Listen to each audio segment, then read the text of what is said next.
Collaborate means you work. When you collaborate means you work together. So if you have a partner outside, yeah, when you collaborate with them, it means you work together. That's all. When you have collaboration in a company, that means you work together with your staff. That's all. In other words, partnership can be either internal or external. Is it? If external means you're working with partner outside the company, internal means you're working with your staff. That's all. Does that clear the air? Hello? Any more problem? Silent means no problem. Okay, let's see what we do today. Okay, we stopped here yesterday.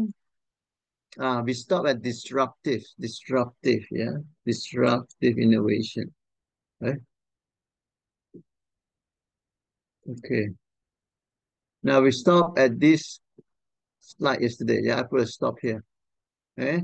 So we have watched a video yesterday about disruptive innovation. You should know what it is. Yeah. And today we go a bit further. Now, can I ask you something? You have watched the video on disruptive innovation yesterday. I've explained to you what is disruptive innovation yesterday. I used Uber as an example. Now, what if I ask you a question? Is online shopping a disruptive innovation? Anyone? Hmm? Yes. Why? It changed the entire ecosystem of the client buy stuff through the physical store. Okay.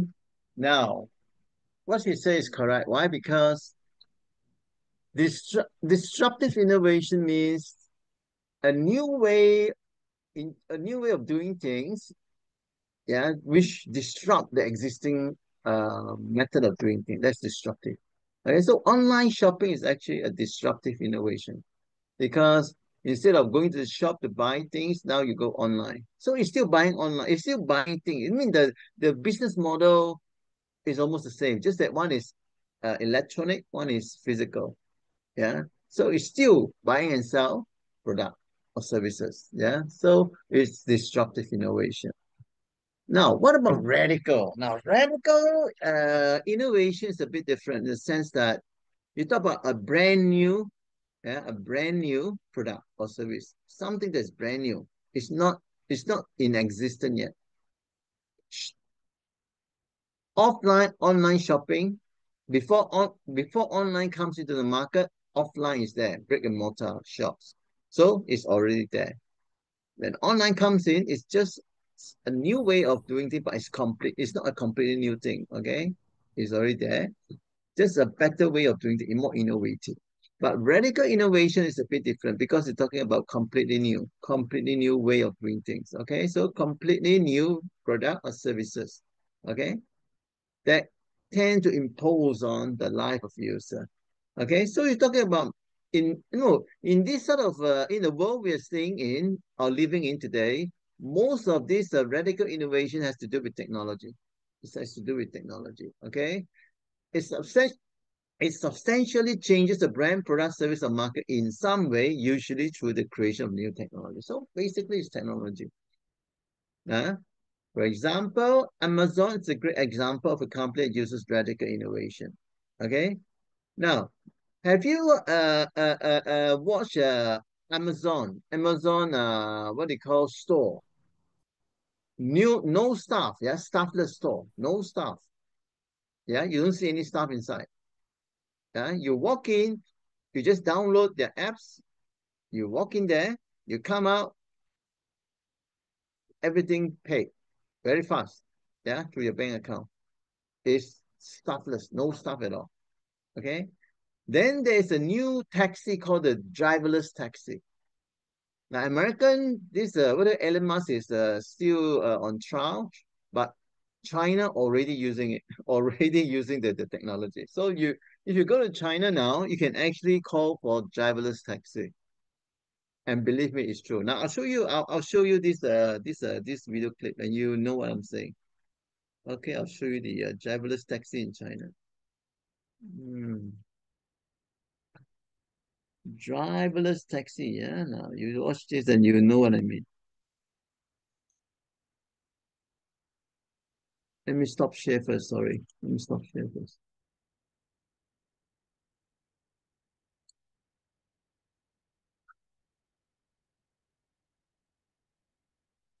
Okay, what happened?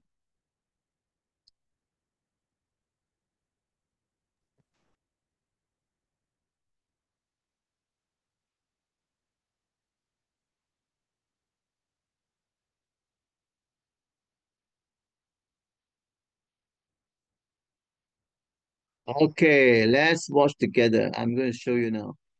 Let's share the video. Driverless taxi already in operation. Yeah, since I don't know 1 year ago, whatever. Now, can you all see the screen? Yes or no? Yes. Okay. Can see. Okay. Yes. I'm testing. Yeah. Yes.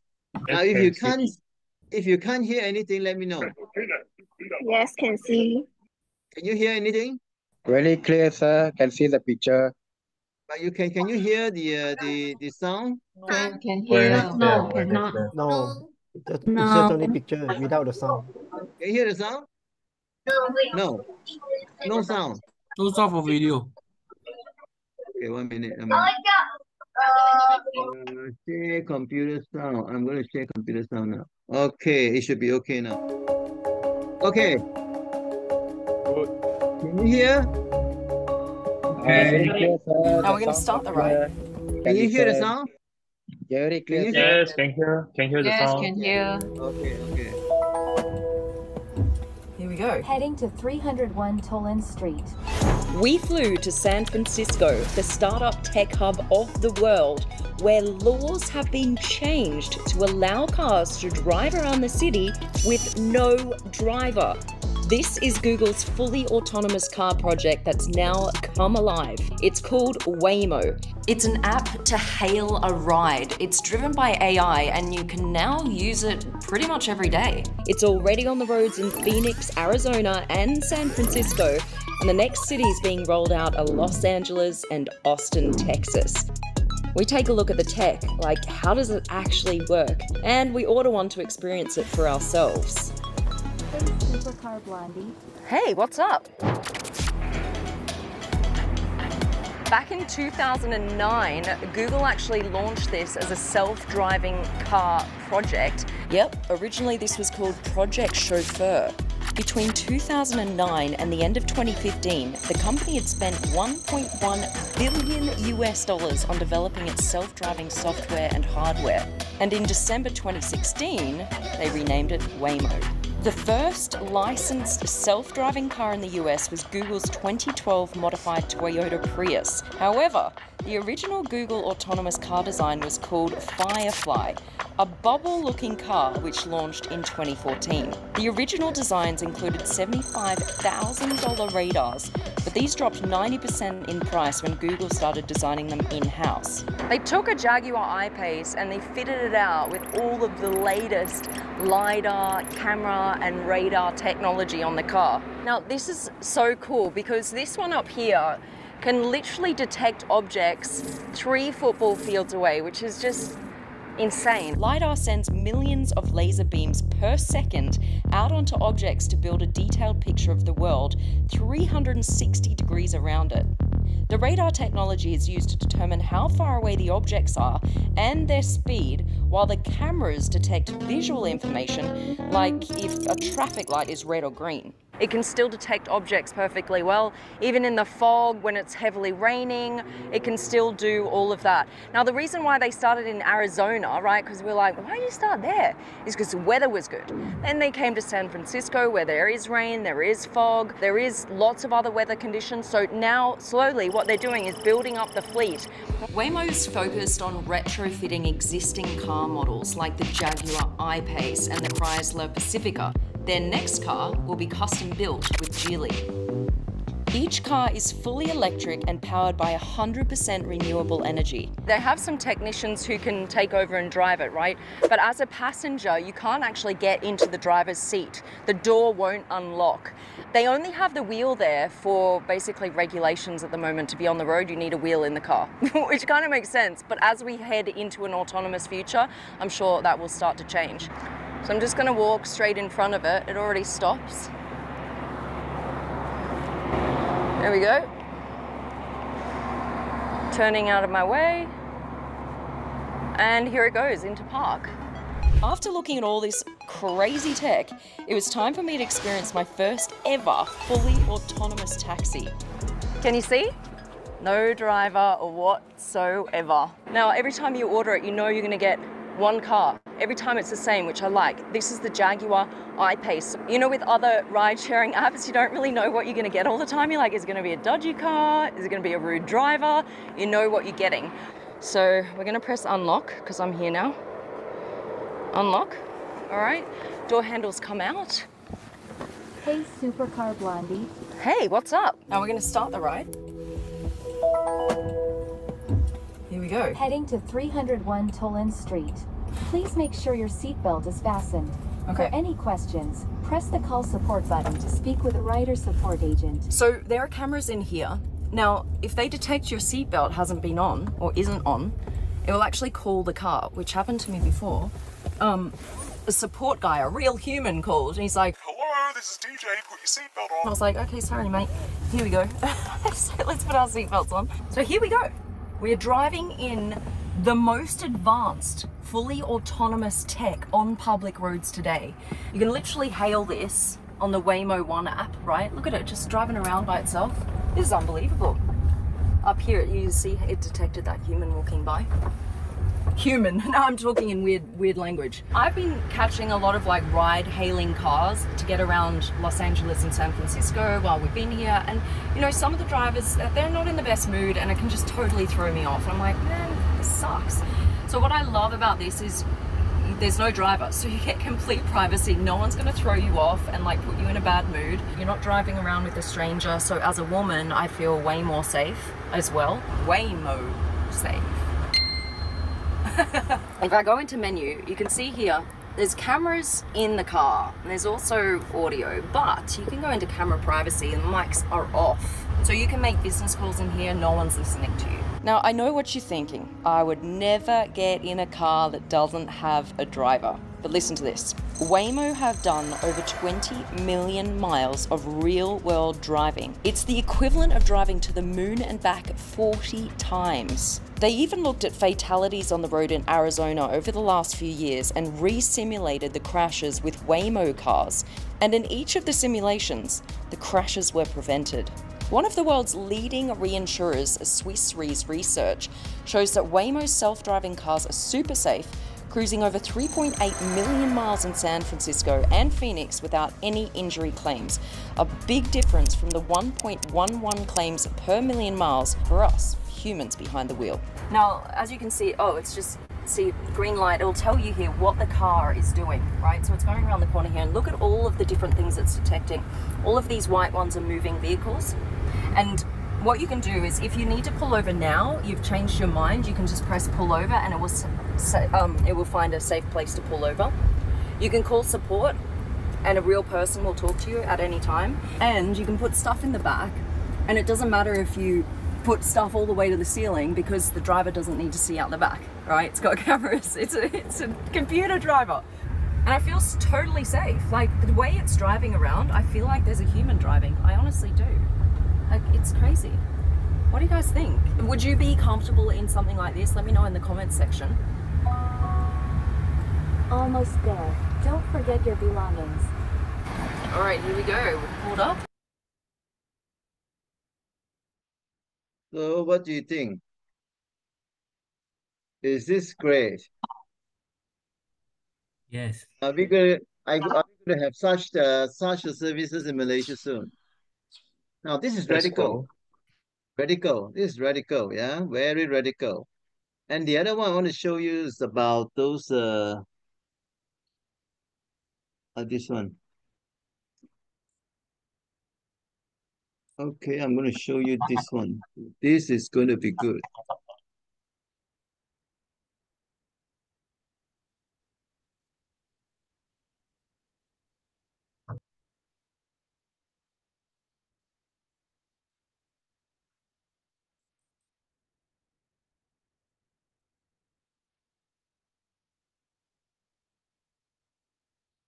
Okay, we're going to share this video now. It's gonna open up your eye again. Yeah.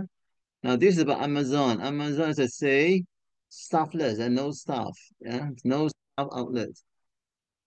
Now, can you see the screen? Yes. Yes. Yes, can. Okay, At let's an start now. Amazon Go store. But before you make any assumptions, you should know this. This is exactly what you're supposed to do here. Because at this store, there are no cashiers. And whatever you walk out with, you're just charged automatically. Today I've come to the Amazon Go store and I'm the only one here because nobody really works here. Here's how it works. The retail store uses cameras and weight to know if an item was taken and then associate that item with your wallet. It does this by using cameras and weight sensors to track you as you move around the store. It's also known as just walk out technology, which includes computer vision, sensor function, and deep learning. And anytime you put something back, it also knows. So no matter what you grab while you're in the store and whatever you put back, it just knows. And it's only when you exit that you're actually charged for what you bought. It kind of feels like a fancy, clean 7-Eleven. Because San Francisco is pretty much emptied out right now, so have these shelves. There isn't a ton of food options, but they have everything from chicken curry with jasmine rice, to salads, to buffalo-style chicken wraps. $10.79 for this box of lettuce. There are about 24 of these stores already, located in San Francisco, New York, Seattle, and Chicago, cities that have a high percentage of foot traffic. But Amazon is considering opening up to 3,000 of these stores. So much innovation is happening here. For $1.59, you could actually get a box of water instead of a bottle. While this concept started out as cashless, Amazon eventually said it would offer cash as a payment option. Why? Well, some, including politicians, criticize this concept, saying that it excludes the millions of Americans without a credit or debit card. Okay, it feels so bizarre being in this store by myself. Like there's no cashier to monitor you, to see if you have any questions. It's just me. This is probably the most bizarre shopping experience I've ever had. Wait, I just found a human. By the way, you can also bring your returns here too. Once I pass this green line, that's when it's like, you're done. Whatever you walk out with, we're charging you for. Whatever you put back, that's fine. And that's it. There's no cash register, there's no checkout system. You're just done. You just walk out of the store, you're done. So normally there's this lounge so you could eat your $11 box of lettuce and your boxed water, but because of COVID, it is closed. That was definitely a unique experience. I felt very weird walking out and not going to a cash register. You really feel like you're stealing something. That little angel on your right shoulder is yelling at me right now to go back and pay for it. But you already did. Overall, it's a very fast and efficient process. It really does save you time. You can pretty much guarantee you're gonna be in and out quickly. So sometimes if you walk into a convenience store or another type of store, you just don't know if there's gonna be a line. And so you might not actually go because it's a variable, right? But with this, you know it's gonna be in and out. And so I think they probably get a lot more customers because they can pretty much guarantee how quick the entire process will be. One downside of this though, is I noticed a lot of people took a while to either download the app or open up the app. It's not as simple as just walking into the store, and it should be pretty quick, but for some people it took them over 30 seconds, sometimes even a minute, just to do that. And in 1 or 2 cases, people even turned around. I don't know if they didn't want to download the app or they couldn't find the app. I can't really imagine though this working for bigger stores besides like small convenience stores. Although Amazon has an answer for that too. They just started rolling out Amazon Fresh. It's a grocery store. Let me know in the comments, what do you guys think? Do you think this is the future of shopping at a convenience store? While you're at it, check out the video where I go inside an Amazon Fresh store in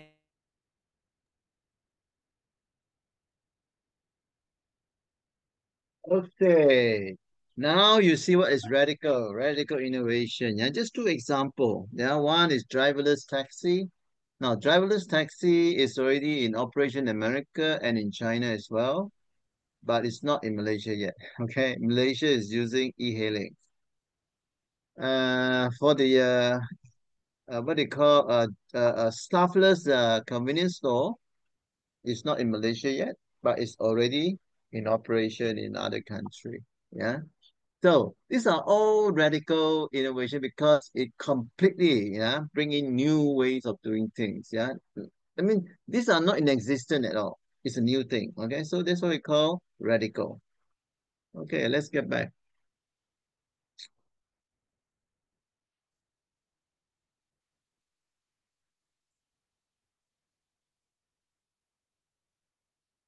Okay. Okay. So, wait, 1 minute. Okay, so that's radical. You already know what it is. Okay, let's move on. Now, I'll give you a very simple exercise because this will actually get your mind to work. Yeah. Now, assuming you are the marketing manager of an electric vehicles manufacturing company. Yeah. Now, because nowadays you have a lot of technological advancement, you see a lot of technology out there, new technology. Now we're looking at here is the field of Internet of Things, yeah, means IoT and generative AI. So because of all these available what do you call technology out there, your company has decided to produce a driverless electric vehicle to tap the ride-hailing industry in Malaysia. So we're talking about driverless. It's not a taxi, it's like Uber, but this one is no driver. Okay. So your task is to define what type of innovation, what type of innovation is your company embarking on? How do you promote your company newly launched ride-hailing business using driverless electric vehicle? You have to think of innovative marketing strategy to promote the newly launched service. So I'll give you about 20 minutes. You try to think about this one and we see what you get. Okay. It's now what time is that? Oh, it's already 2 something, yeah. Okay. I'll come back to you at 2:40. Yeah, 2:40, I'll come back to you. Okay, 2:40. So start thinking, yeah. Start thinking how are you going to manage this situation. Remember, you are working for a company, you're a marketing manager. Okay, you have a project in hand. So how are you going to do it? You focus on the task, yeah, focus on the task. There are 3 tasks given to you. So how are you going to do it? Okay, you can start doing it now.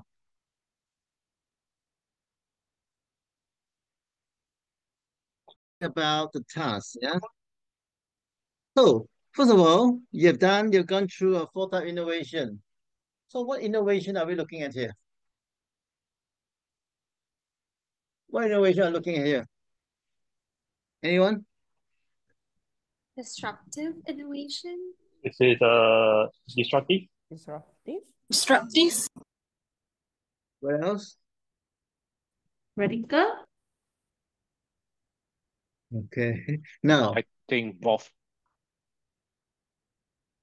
I've just shown you a video clip. Now, ride-hailing business is an existing business. Yeah, existing business.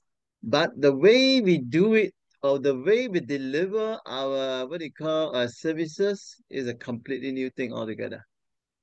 Because we're talking about no driver. No driver. Yeah, no driver.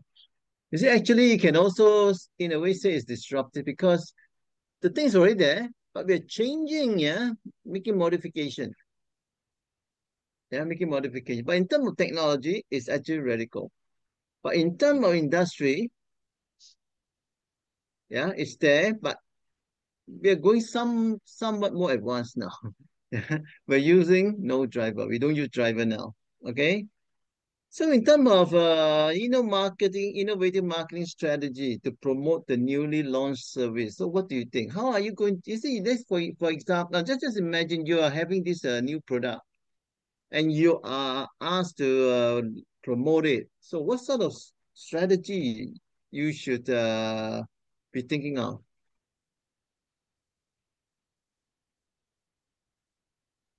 Retained by the apps. Retain? Collaboration. Is it okay? Let me go back here a bit so that you can. You see this? Remember this? Remember this? You still remember this? There's a lot of answer in the chat box. Maybe Professor, you can try to check out the answer from the chat box. Okay, let me see. Chat box. Chat box. No sound for video. Yes. No, there's nothing here.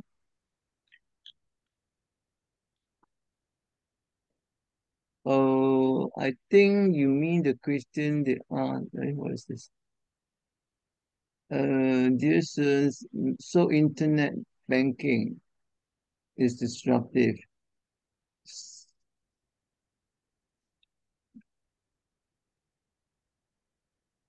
Oh, I see. I saw one here. Promotion, free trial, build trust, safety campaign, hashtag challenge. Yeah, I think this or this. I don't know who is this. It's pretty good. Educate with transparency. Yeah, program attract use. Interactive social media engagement. It's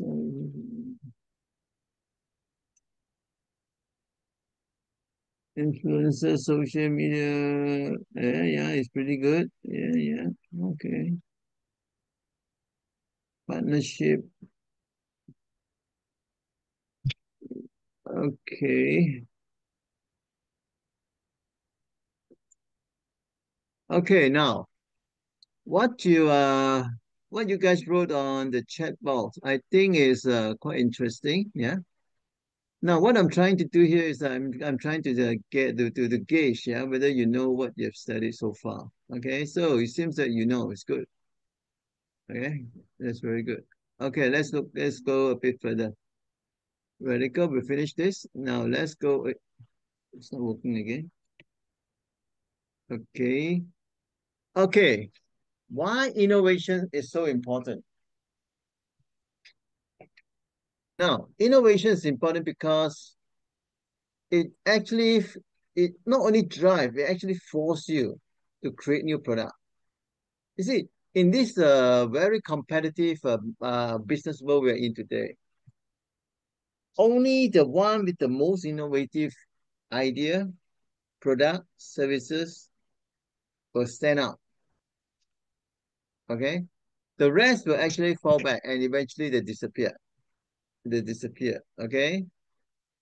Whether we like it or not. Okay?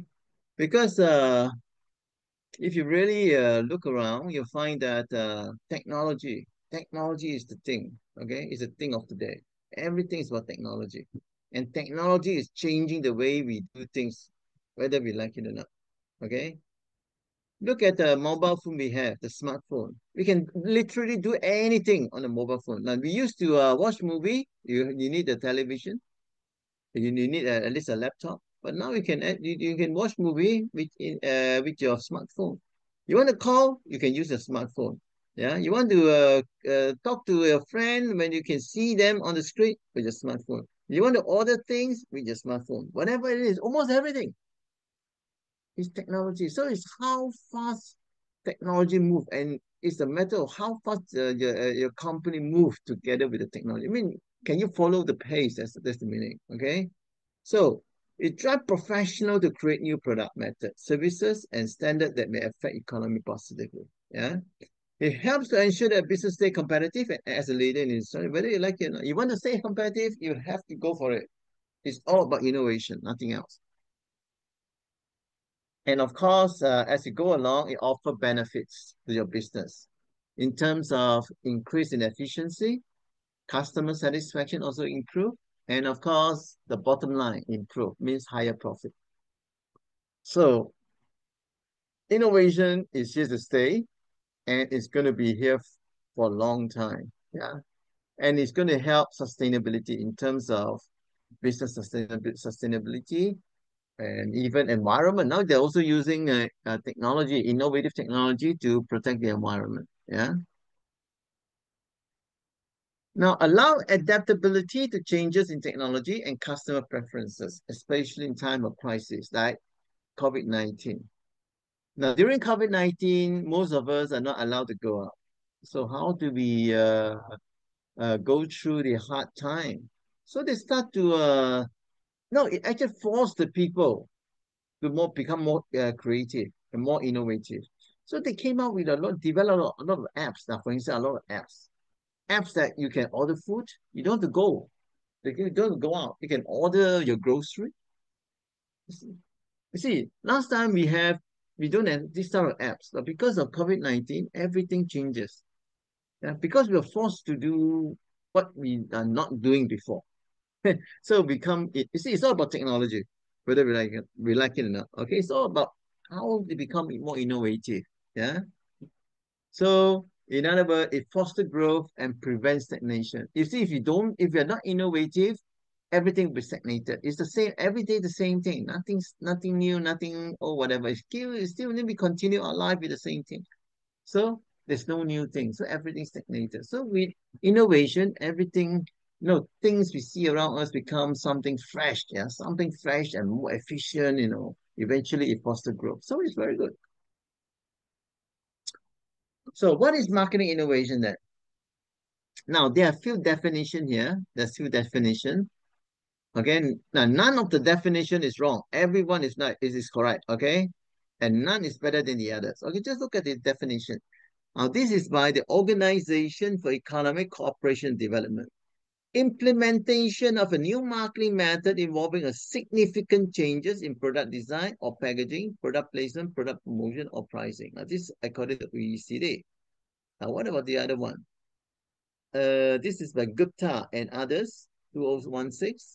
Development of new services, new price setting strategy, new advertising promotion, new distribution channel, and marketing information system. So it's almost the same. Yeah, it's just the way they word it. Then Sanchez, yeah, adapting the product to customer needs and innovate in customer management. Now this is more brief. Then Lee and others, 2019, firm's ability to approach the market effectively, uses the channel of communication and deliver product and service to capture potential or existing customers. So whether you see there are many definitions for marketing innovation. Whatever it is about how to come up with better way to do things. As I said yesterday, we are human. We always like to test or try new things. So if you become something more innovative, people will just get attracted to you. Okay? Because we have been looking at similar things every day, very common thing every day. So we are not interested in that. We want something unique and more, not only unique and new or fresh, it must be more efficient. That's the meaning, okay? And more effective. Now, what are the type of innovation strategy available? The first one is proactive. Now, proactive means is to say, if you're proactive means you do things without being told. That's proactive. It's from your own initiative. That's proactive. Right? That's a phone call from mine.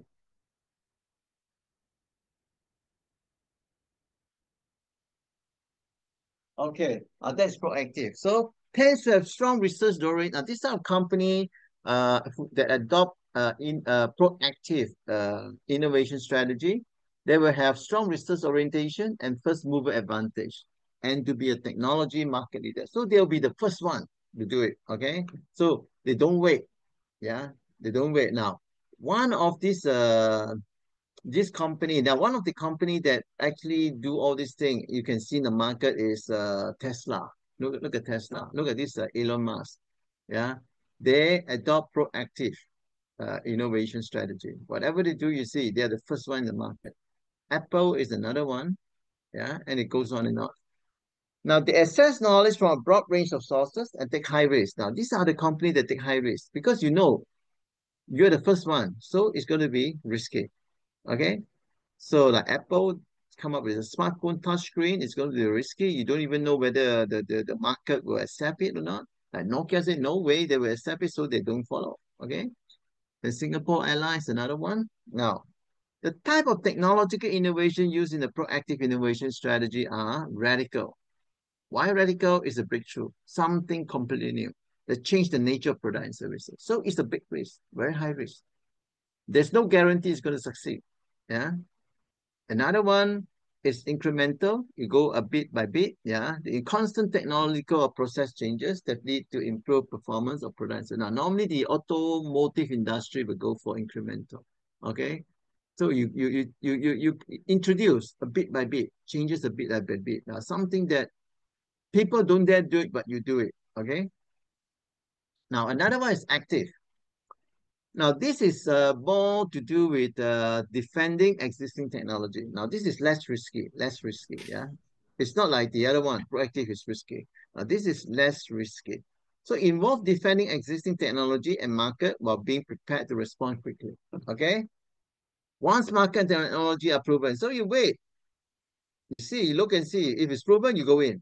Okay, you're very active. You're on the lookout. Yeah, you're always there. You know what's happening, but you don't go there first. Okay, you make sure it's proven. Okay, then you go in. Okay, so company using this approach also have broad sources of knowledge and medium to low risk. You see, they know what is happening, but they don't go high risk. They go medium to low risk. Okay, so in other words, they hedge their bet. They hedge. Okay, like Microsoft, Dell, and British Airways. Okay, they go for this. They don't go for the extremely risky thing. Okay, now this company use mainly incremental innovation with in-house applied research and development. Now the next one is reactive. Now the word reactive, you know, you react. You see things happening, you react. Okay, you don't go first, you react. You see, when it happens to you, you only react. In other words, you respond. Now they copy proven innovation and use entirely incremental innovator. Okay, they don't dare to go full swing. Yeah, they use incremental, and they only they'll copy proven innovation. They don't go in first. Everything okay, proven, then they go. Okay, like example, right? A budget airline which has successfully copied the no-frills service model of Southwest Airlines. So you copy, like Asia is also a copycat. Copy Virgin Airline, the British airline, the budget airline, Virgin Airline. So Asia is actually a reactive innovator. Okay, is everything done? Oh, Virgin Airline doing very well in Europe, so they introduced one in Asia. Virgin Asia is actually a copycat of Virgin because this guy Tony Fernandez worked for Virgin Airline before. Okay, that's why I copy the thing in front. Hey, Asia, there's none of this in Asia. Hey, this is a very very good business concept, airline concept. So you introduce in to Malaysia, but of course you have a lot of connection. You get financial, you know, to financial to back him up, and he become very successful. Now, the reactive innovation strategy is used by company who are follower. You follow. You see, you don't go first. You see people doing it, oh, very successful, then you follow. Okay, they are very. These are no, they reduce the risk actually. The risks are much lower. It's fully proven. So have a focus on operation.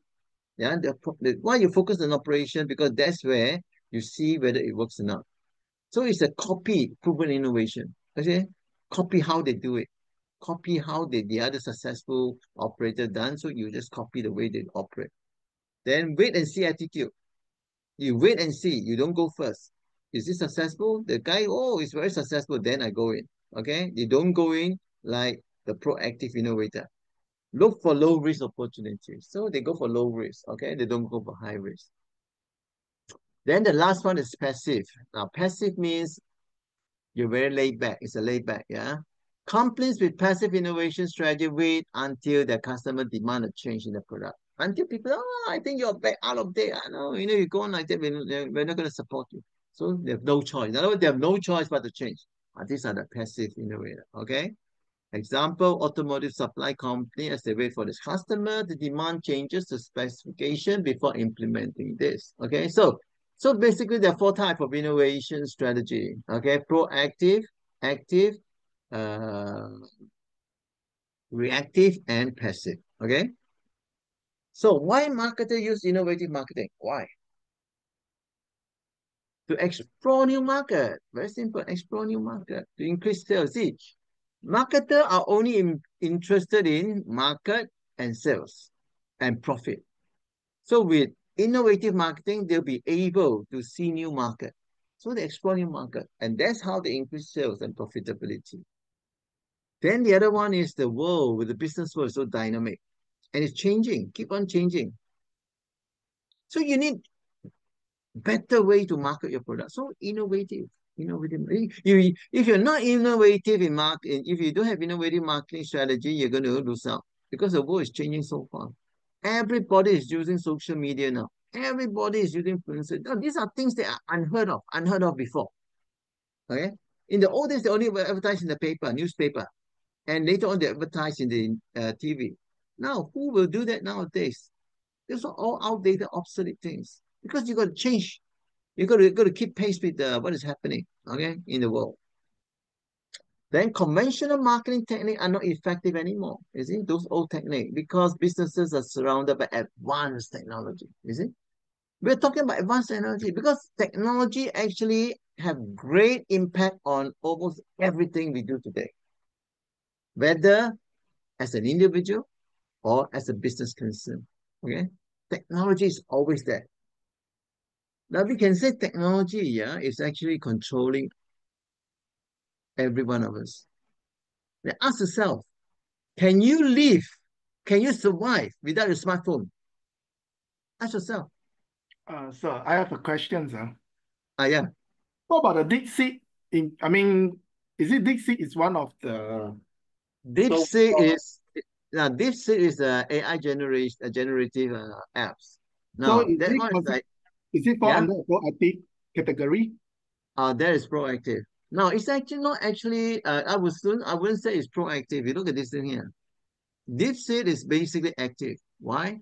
Because ChatGPT has been here for quite some time, and they look at ChatGPT, they copy the same format, yeah, but they improve a bit maybe. They say, I mean, it seems that through survey, DeepSeek is a bit more superior than ChatGPT, something like that. But ChatGPT is already there for quite for a while. So they copy the same business model of same model, generative AI model, and improvise a bit. Okay, so I would say it's active. Why? Because they're not the first one. They're not taking the first risk. Now, ChatGPT was the first one that took a risk, and everybody accepted it. It's proven. Once it's proven, it's very good. Then DeepSeek comes in, whoop, pump, it comes out another one. It's just, yeah. So I would say it's more towards active, not proactive. Yeah. Okay. Innovative strategy in marketing allow marketers to trace the performance and alter the strategy better cater to the customer because technology. These are things we cannot do before. Now, with technology, everything is actually with a touch of just touch the button, pop, the screen comes up with all the information you want. Track whatever you want. So, as a businessman, entrepreneur, or as a marketer, we have to keep pace with technology. And one way is to be innovative because this technology will help you do things differently from the way we used to do. So that's innovative marketing.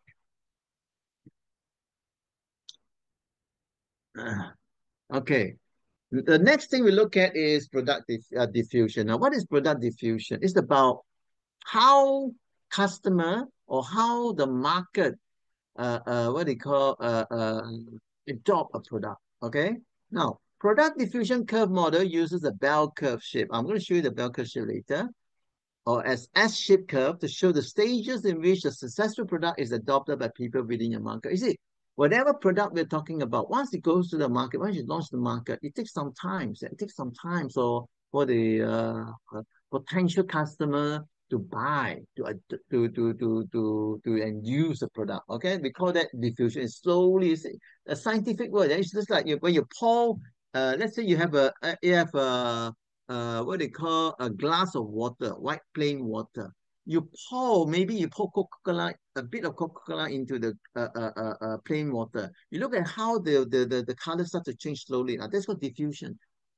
We mix with the plain water and become one. After a while, become all Coca-Cola water. Okay, so that's diffusion. Okay, so it goes slowly. Now, people within the market are represented depending on how quickly they accept the purchase new order. Okay, so is it not everybody will jump into it? No, it takes time, a bit of time. Okay, we look at it, and we're going to look at this later. So some welcome novelty, means new product, adopting new product as soon as they come to the market. At the other extreme, some will take time. Some will take times before they make their mind. Okay, let's look at this thing here. This is the bell curve. Yeah, this is the bell curve. Now, 2.5% are innovator. Now, these are the first one is going to take, is going to buy. They took the risk. They take the risk. They love new things. They love novelty, novel products. So they jump into it, but not many. It's only 2.5%. Okay. Then later on, this early adopter will look at the innovator. Hey, I think it's good. Not bad, not bad. Okay, they say it's all, I'll be going. Okay, it's only 30.5. Then as this one goes further, we have early majority. Now, this is when more people comes to accept the product. Then later on, as time passes, late majority come in, and laggard are the one that comes in because they have no choice. Yeah, everybody use it, I have to use it, something like that. Okay.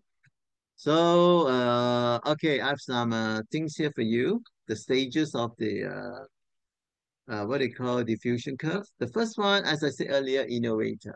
Now, these are the group of people, they want to try new things all the time. They have tried new things all the time. Okay, but they only constitute 2.5%.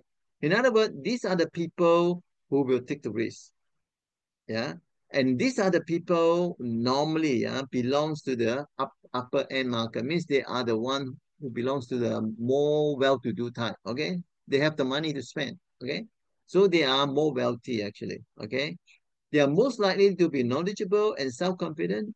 And if they are to be influential, they be people that others look up to. Okay, then after that, early adopter comes in. Now, these are the group of people that gauge the response of the innovator. So they look at this innovator. Hey, how do they react to this new product? Yeah, they don't go in first. Let the innovator first. Then after that, they find out, oh, it's good. So they rush. Then they rush in to purchase the new product. Okay.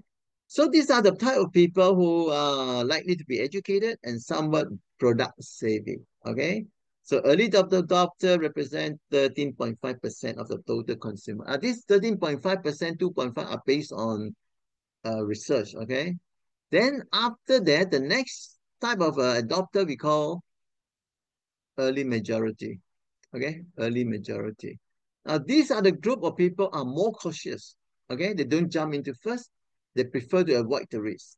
Okay, associated with purchasing and unproven, because new product means unproven. Okay, so they wait and see first. See how this earlier one, the innovator and early adopter. Then generally they accept a product only after it has been approved by the early adopter, waiting for recommendation or product endorsement from those who have experience with the product. So this early majority, now most of us belongs to early majority, most of us, okay? Most of us. Of course, some of us also goes into this early adopter, and some very few will go for the innovator, okay? This represents 34% of the consumer population. Now, the late majority, now these are the very skeptical one. They jump on the board very late, okay? And everything become mainstream. Everybody is using it, then jump in, okay? So they constitute 34% of the consumer. And a lot of purchaser out there also belongs to late majority. And the last one is the laggard. Now, laggard are the one that are very, very skeptical, okay? They don't buy new product until, then till they have no choice, okay? Because everybody is using it. So these are these people that generally do not accept new product until more traditional alternative are no longer available. So what they're using is already out of date, no more spare part, no more accessory, though they can no longer use it anymore, so they're forced to buy the new product, okay? Now this laggard represents 16% of consumer, okay? 16%. So if you look at all these few stages, the 5 stages, you ask yourself, which group of people you belong to? If you ask me, most of us belongs to early majority. Some of us also belongs to the early adopter. Hardly anyone belongs to innovator. This is a very risky move, okay? Yeah, this is a chart, yeah? Innovator, early adopter, early majority, late majority, laggard, okay? So consumer can be grouped according to how quickly they adopt a new product. Now, this is a diffusion, okay? On one extreme, some consumer adopt product as it become available. Those are innovator. On the other extreme, some consumer are among the last to purchase a new product. That's a laggard. Okay, they have no choice. That's why they buy the new product. Okay, because they are the one they're using now is no longer in production, no more spare part. Then they have no choice. They buy a new one. Okay, that's laggard. But most of us are in the middle. Right, in the middle. Okay. Okay, we have done this. Okay. Okay, innovative marketing process. Now, a lot of students get confused with innovative marketing, and innovative marketing process. These are two different things. Innovative marketing is only a subset of innovative marketing process. Process means the whole process from A to Z. There's a process. Innovative marketing is in the middle. Okay, so you have to be very careful with that. So in innovative marketing process, we have to follow a few steps. First of all, you have to identify the growth opportunity. If there's no growth opportunity, there's nothing much you can do. Okay, don't waste the time. Then after that, you go for your innovation process. Okay, innovation process, how you go about doing it. Then develop product to launch and post-launch review. Okay, remember. Now the first one is identify growth. Now, when talk about identifying growth, you ask a question like, where to look for them? Where are the growth? Where are the opportunities? If you don't know where are the opportunities, even the best marketing strategy is useless because you don't know where to go. You're clueless. Then once you know where to look for these people, that means the customer, the target audience, then what do they look like? What do they look like? Then are they the right new ideas? So to help narrow down the choices, there are three different approaches. You got to identify sources of growth. Now you can use unsolved metric to help you identify sources of growth. Now I'm sure you have studied this before in your marketing and your management. Anyway, I'll refresh your memory on this later, the metric. Then use market research to ask customer what they want or needs. Now, very important, yeah, always ask customer. You see, remember one thing, whatever you are doing in marketing, in business, the customer is the one that is the king. You don't do something where customer doesn't want, you're going to waste your time. Yeah? What is always go for customer needs, customer want. Now, okay, let me ask you a simple question. What is the difference between customer needs and customer wants? What's the difference between these two? Anyone? Needs is a necessary thing, just like every day need to use. But the one is not necessary thing, in my opinion. Yeah, it's an optional. Okay. Who else? Need is like a house. You need a house. Okay. And another one is for like the luxury product, luxury thing. Like it's not necessary. Okay, now the two of you actually is focusing on the same way of explaining thing. Okay, now the same explanation are the same mechanism. Now it's true. Now needs means those things that you need to do, need to have, basic necessity. Those are needs, like food, shelter, yeah, whatever. Wants is something we desire to have.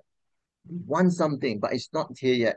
We want it, okay? But it doesn't mean we have it now, okay? That's one. So needs. So you see, we have to understand a customer. What are their needs and what are their wants? You see, needs is current or present. Wants is talking about future tense. Yeah, one is present tense, one is future tense, okay? So you have to know all these things, okay? Or else we cannot chart the future of the company, okay? So with this in mind, you'll be able to generate ideas and test them out with the customer. Okay?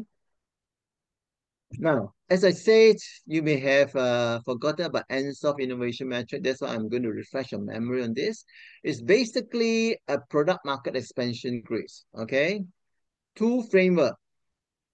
Actually, okay, it's developed by Ego ENSOF. Yeah, published in the Harvard Business School in 1957.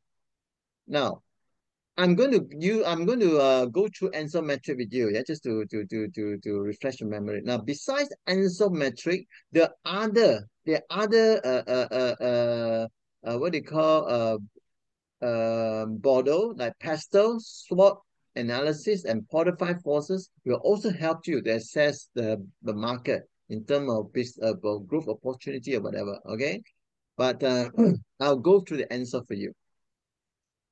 Now, first of all, I'll also go to the Porter forces. That's just in case you've forgotten what is Porter forces.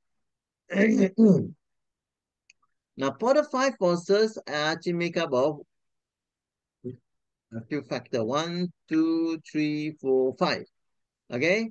Now, this is about barrier to entry. Yeah. So entrance means how easy new businesses are able to come into the industry. That's the meaning. Okay. So how easy or how difficult it is. Okay. So in this case, you can actually look for the what they call first of all we call it barrier to entry. In other words, how difficult it is to go into this industry. See, it's like when you see people doing good business, can you go in? Can you get into the picture to join them and do the business and make money? That's the meaning. If it's so easy to get in, that means the barrier entry is very, very low. Okay. If it's difficult to get in, means its barrier entry is very high. Okay. So that will actually have an impact on competition, okay, in the particular industry. For example, is the economy of scale high or low? If you're if you're existing player in the industry enjoying good economy of scale, if a newcomer comes in, they're going to lose out because they don't have the customer yet, and the production is not as high as you yet, so they're not in full capacity.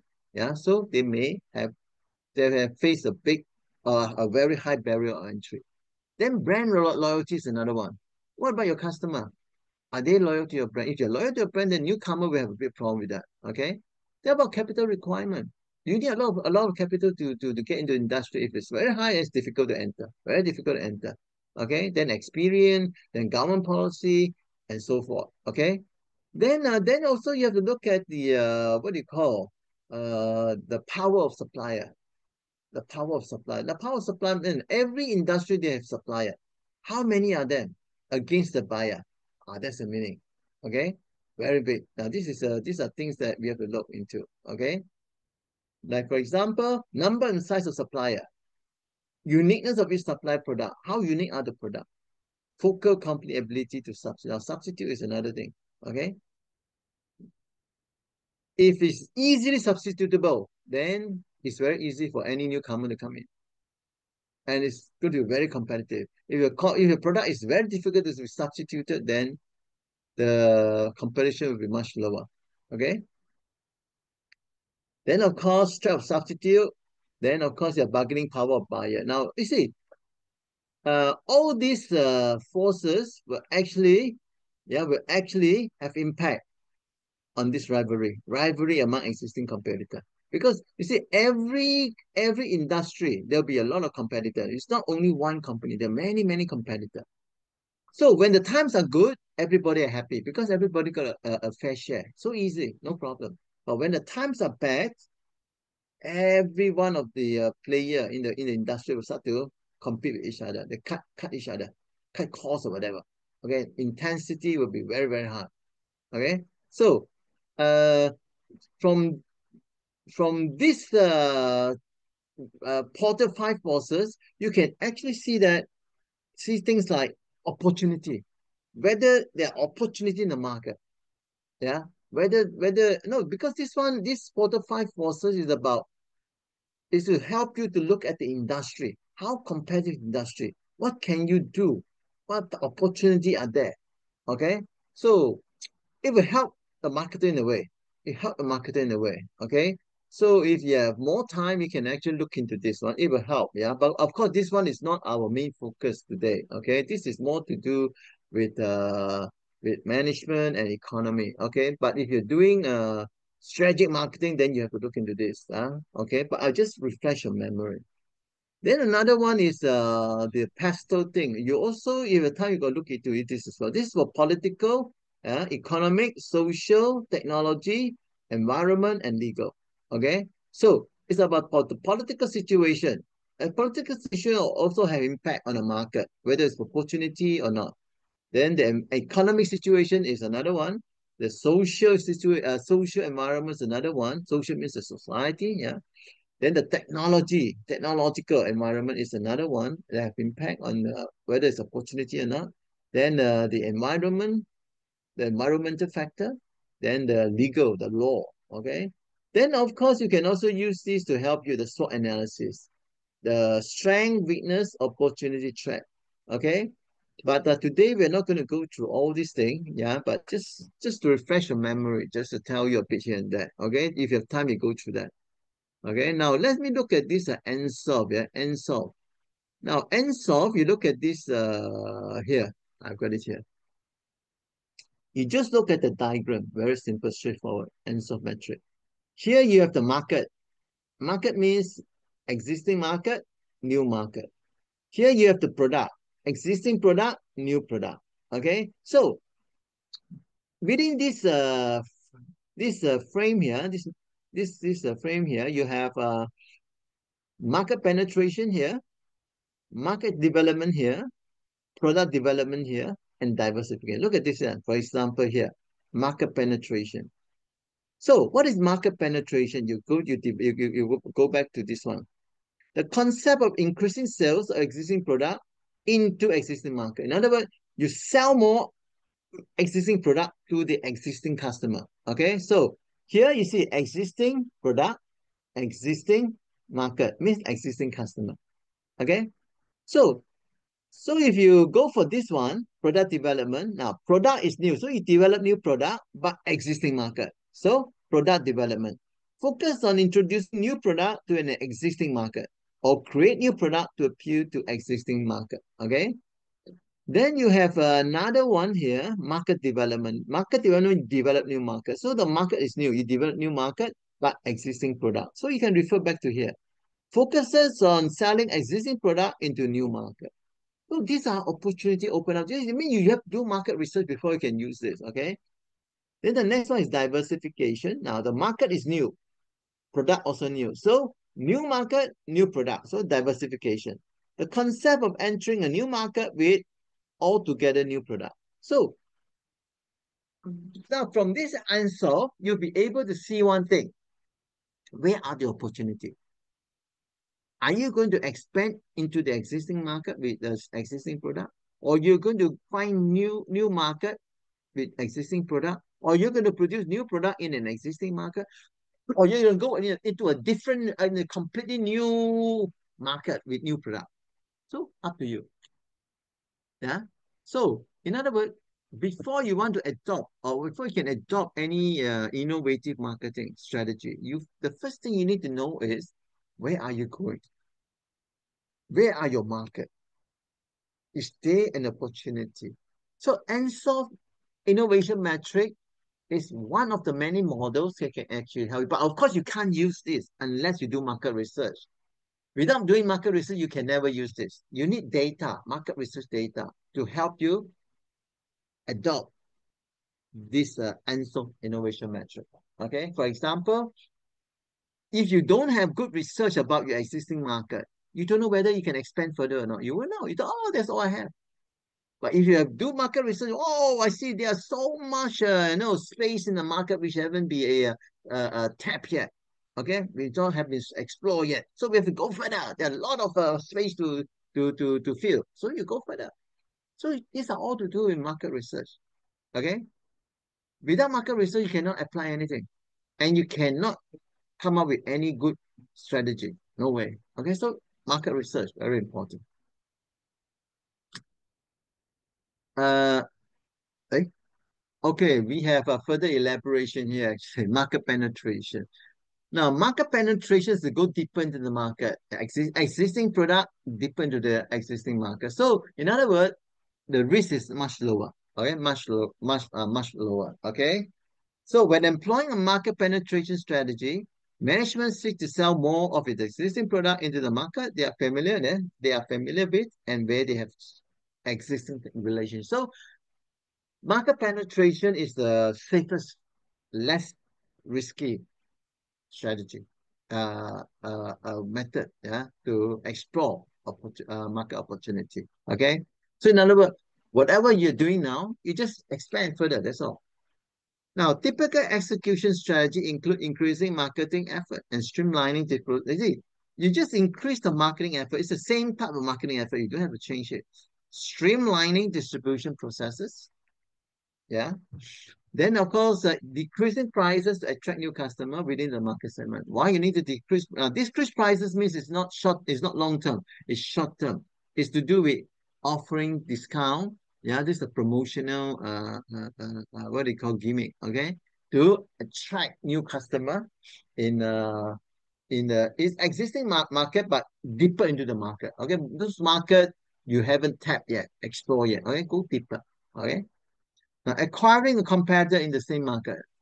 Now, as you go along, you see there are competitor producing and selling similar product like yours. If you're big enough, you can take them over. Okay, buy the company over. Okay, but if you are financially sound. Okay, or else you cannot do that.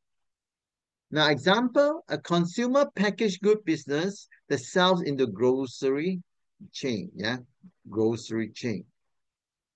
Its management may seek greater penetration by amending pricing for a large chain in order to secure incremental shelf space, not just for packaged food product, but also for several lines of its pet food product too. Okay, so you go deeper into the market. Now this one is actually talking about a big supermarket chain where you supply products to them. You can go deeper by getting what they call displaying more range of product. Now that's also going deeper. Okay. Now market development. This is about developing new market. Now this is the next least risky because it does not require significant investment in R&D or product. Why? Because you're using the same product.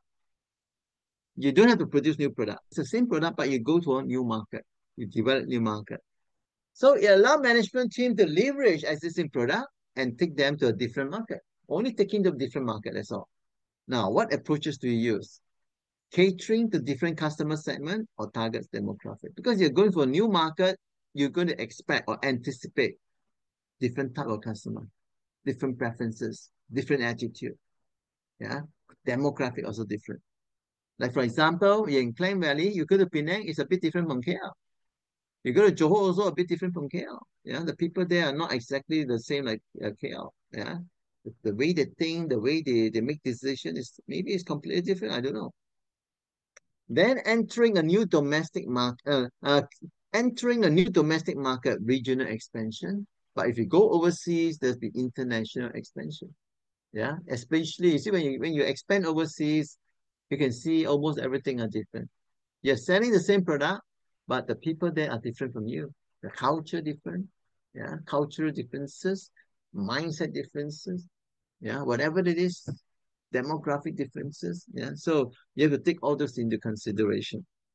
For example, Lululemon's management make a decision to aggressively expand into the Asia Pacific market to sell its already very popular athleisure product.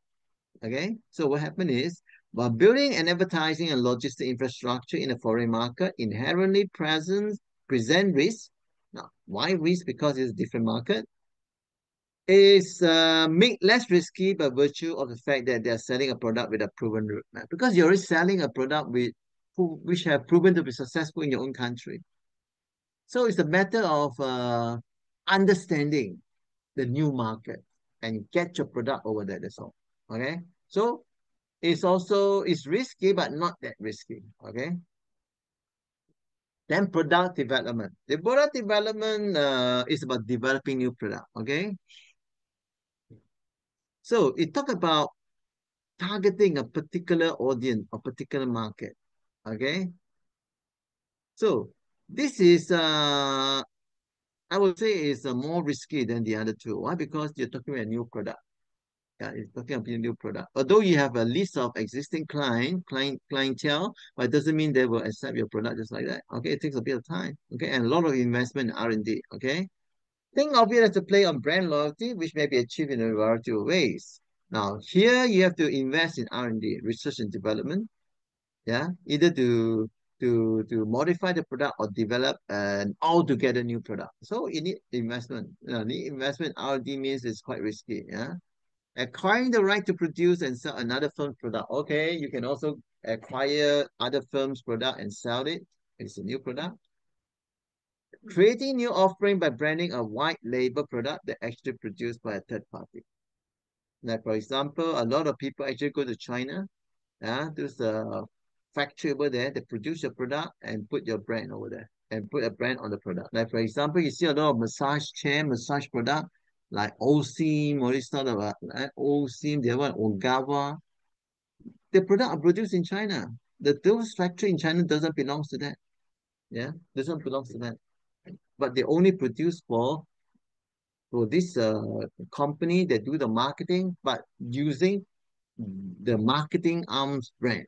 Okay, like Ogawa's brand is on the product, but the product is not produced by them.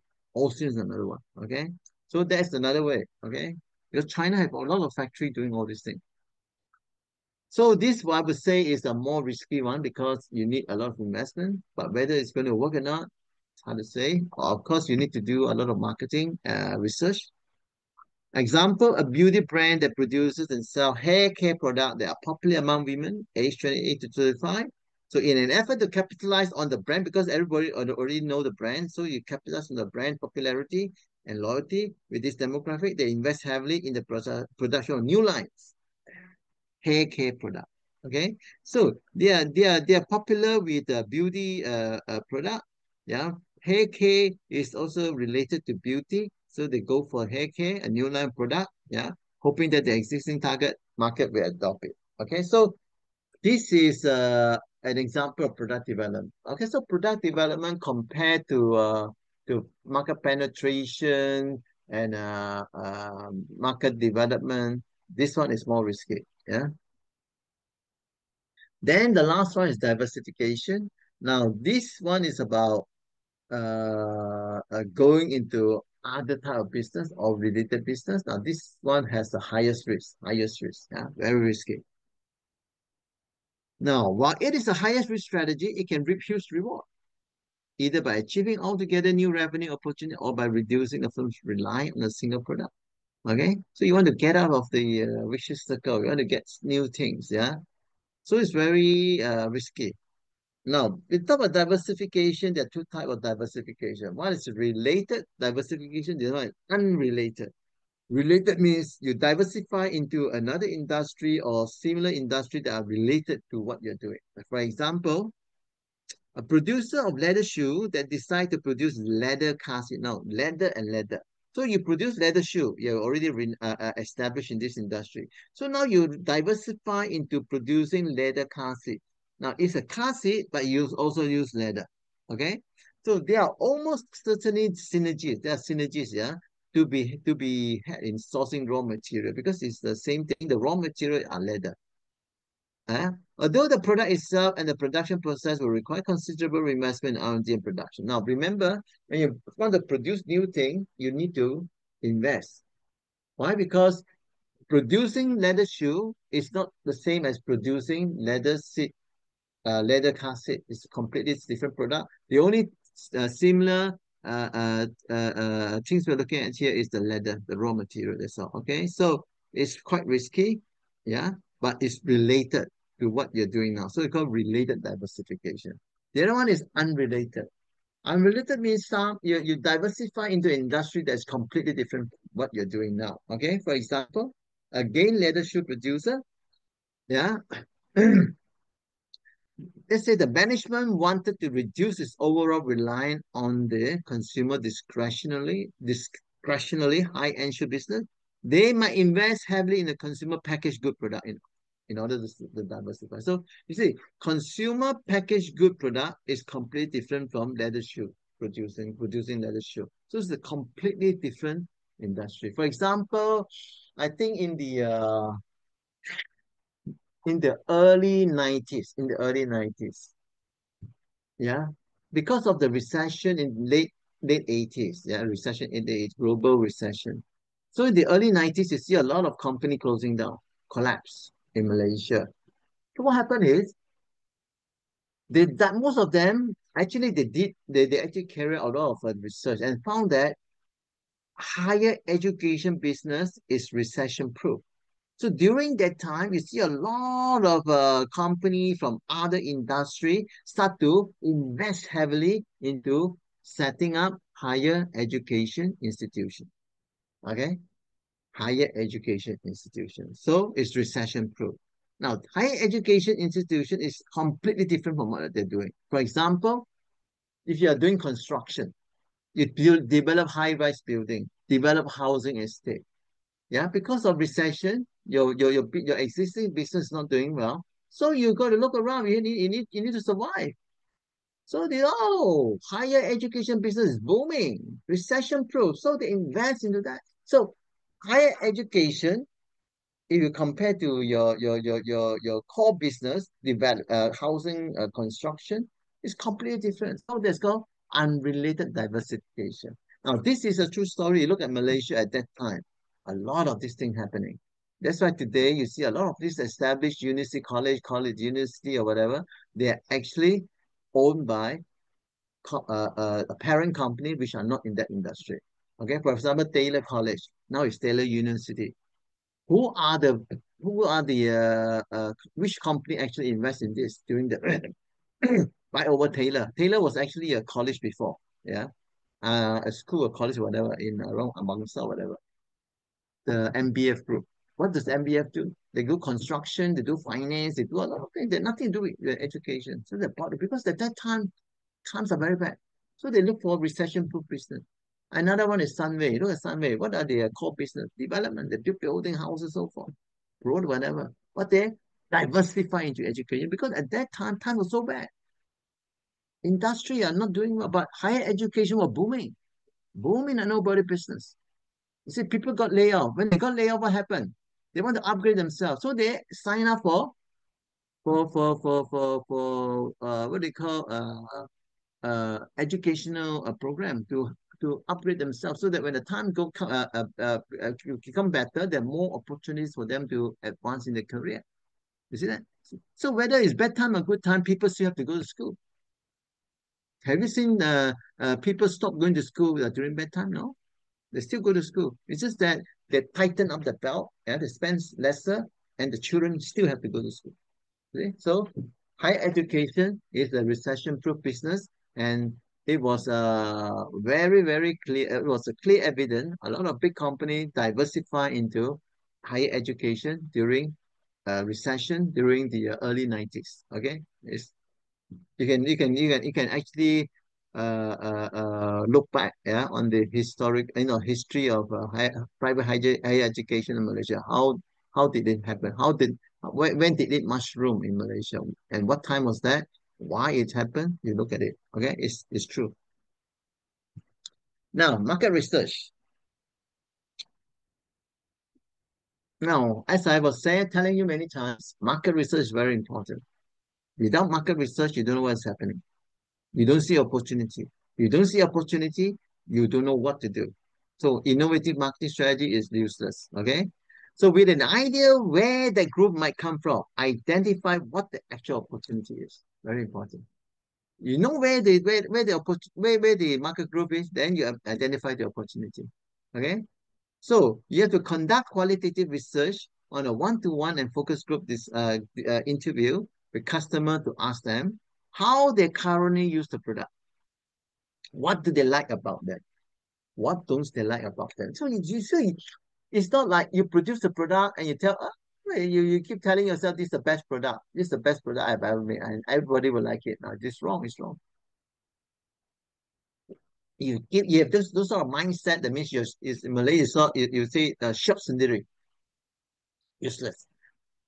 You've got to make sure your customer like it, not you, your customer. Your customer will tell you whatever they don't like, whatever they like, and you must be able to accept criticism. Okay, when they tell you which one is no good, you better take note. You don't say, no. Don't be defensive, because they are the one who will buy it.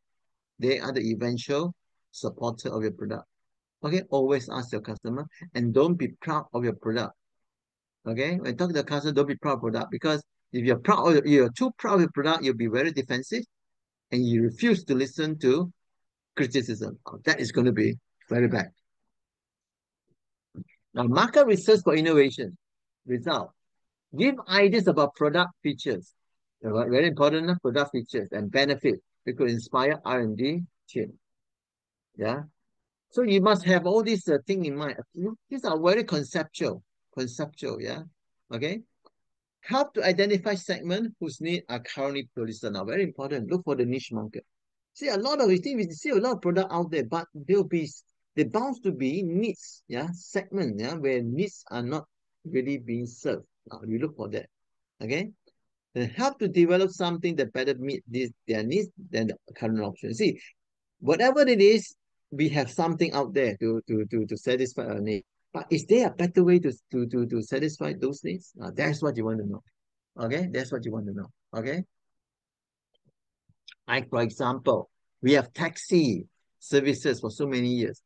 So when they come up with Uber e-hailing, is that a better way? Yeah, it's a better way. But it's still the same industry. You what they call, you bring you carry a person from one end to the other. Okay, so it's still the same like taxi, taxi business services, but you do it in a better way to serve the customer better. Okay, a lot of people complain about taxi meter. They actually what they call I don't know, they adjusted the meter or what, it jumped very fast, whatever. Now that is bad. So with this e-hailing, all those problems are solved. People love it. Yeah. So there are many things out there we can see that is already being served. But is there a better way to serve them? That's what you want to know. You can think of way that can come up with a better way to serve whatever it is out there, then you're in business. Yeah, their product, most of the product we want are out there. They can satisfy our needs. But are there better way to satisfy the need? That's what you want to think. Okay? So you look at the product out there. Is there a way we can do things better than this product, existing product, that can serve the customer better? That's the meaning. Okay? So all this has to do with market research. We can't do anything until we do research. Then generate ideas and test them out with customer. Very important. You always test whatever you have with customer. Ideas should be customer focused. Customer focused. You see the thing, customer focused. Okay, it's not the producer focus, it's customer focused. Run idea generation session with the team to explore potential ideas. It's like brainstorming, Use existing market research just done or brainstorm completely new ideas. Okay.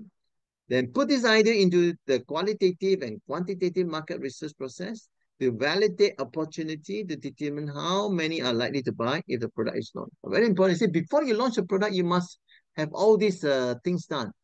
Okay, because you don't want to launch a product, eventually regret because you spent. You see, when you launch a product, means you're going to spend a lot of money. You're going to spend a lot of money. It's not going to be cheap. Okay, so don't regret later. So research is very important. Okay. Then after that, everything goes through. You go for the next stage, innovation process. So this is about marketing innovation process to efficiently manage those ideas developed. Okay. Now there are two main approaches. In terms of innovation process, marketing innovation process, two main approach. One is called the waterfall, which is the formal method. Formal method means everything step by step, very bureaucratic. Okay. Then the informal innovation, because agile, that is a very flexible way of doing things. Okay. Now, Waterfall is a long-term product development method characterized by linear sequential phases. Everything go one line, straight line, okay, one after the other. Yeah, planning, building, delivering new features or product. Everything has to be done sequentially, okay? So what happened is you follow the sequence here. That is the one. The first thing is conception. This is where you have to conceive the idea. What is that? Then after that, initiation, then analysis, design, construction, testing, production, implementation, and maintenance. Okay, each phase must be completed before the next one. So you complete this before you can go for this. You have to complete this before you can go for this. So it's one after the other, very sequential. You cannot jump. Okay, so it's very time consuming, but it's very formal. Whereas the agile method is a bit different. Now, agile method is to do with flexibility. Okay, so we talk about teamwork. Okay, teamwork. Incremental sprint. Now, incremental sprint, yeah, this you see, the break a big project into smaller parts. I call it sprint. Okay, so they have a group of what they call a cross-functional group to review the work and make changes. If you find that it's not good enough, they do it again. It's not enough to do it until it's perfect. Okay, so it's very iterative. Okay, but it goes very fast, very agile. The agile method encourage frequent feedback from where? From customer, from a member of the team.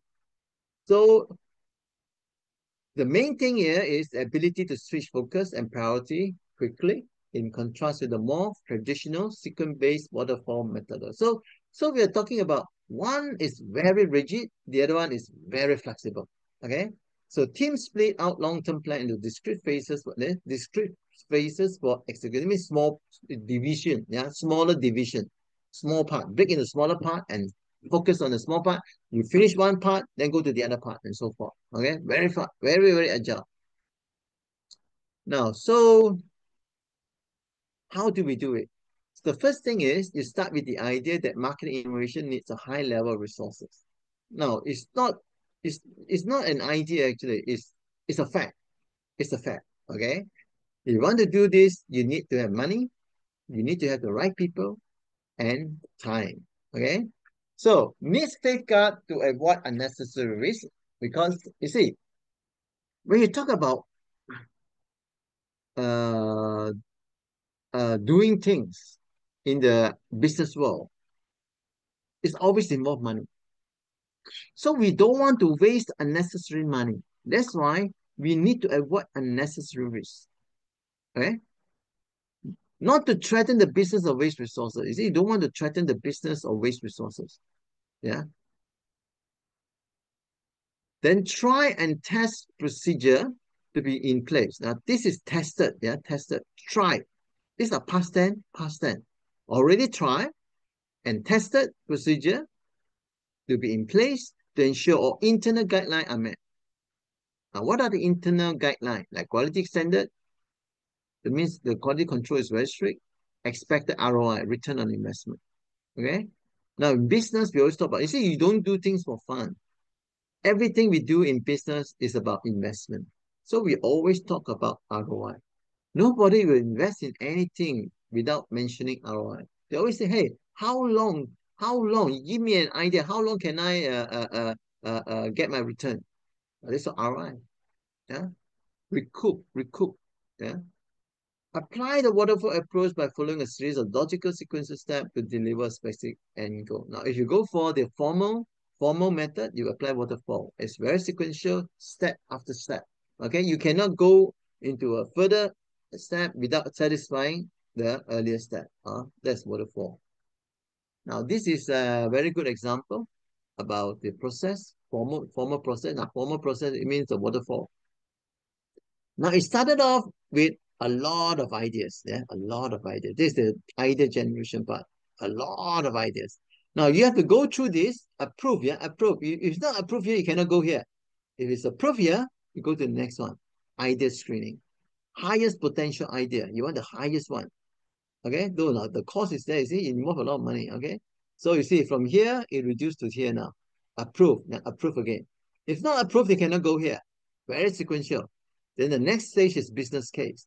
Validate the idea opportunity. You have to validate. Now, you see, as you go, you see, you need to spend more money now. Okay, now you get lesser. Already validated, approved. You go to this stage now. Spend more money now. Develop product now. Refine for optimal launch. You see, when you develop product, it will cost a lot of money. Then you develop the product. Okay. You what they call refine for optimum launch. Launch means launching the product. Then when you launch the product, it involves a lot of money. A lot of money. That's why you don't want to make mistake. Yeah, a lot of money. Drive awareness and what they call present. You want people to know about your new product. Okay, you invest a lot of money on promotion. Okay, so if this is okay, then the next one is post-launch review. Now this is where you monitor, you track, yeah, the result. So capture in-market learning, what you learn. Then of course, when you review, you say, hey, after launching, is the product working well? Are the customer buying? Then so you go for the diffusion curve again. Okay, diffusion curve again. Okay, that's where it tells you who are the innovator, the early adopter, yeah, early majority, late majority, and the laggard. Okay, so this is a very simple process. Okay, idea generation. Sometimes we call it ideation, idea generation in short form. Now, here, when you talk about idea generation, we aim to generate as many ideas as possible. Okay, normally it's in a group meeting, it's a brainstorming. It's free for all, free for all. Okay, free for all. So everything is kept very simple. Okay, and we use creative thinking technique like brainstorming or six head to generate many ideas. Okay, as many as you, nobody can shoot down any ideas. Okay, so no judgment of ideas. Everything is possible. It's all about quantity, not quality.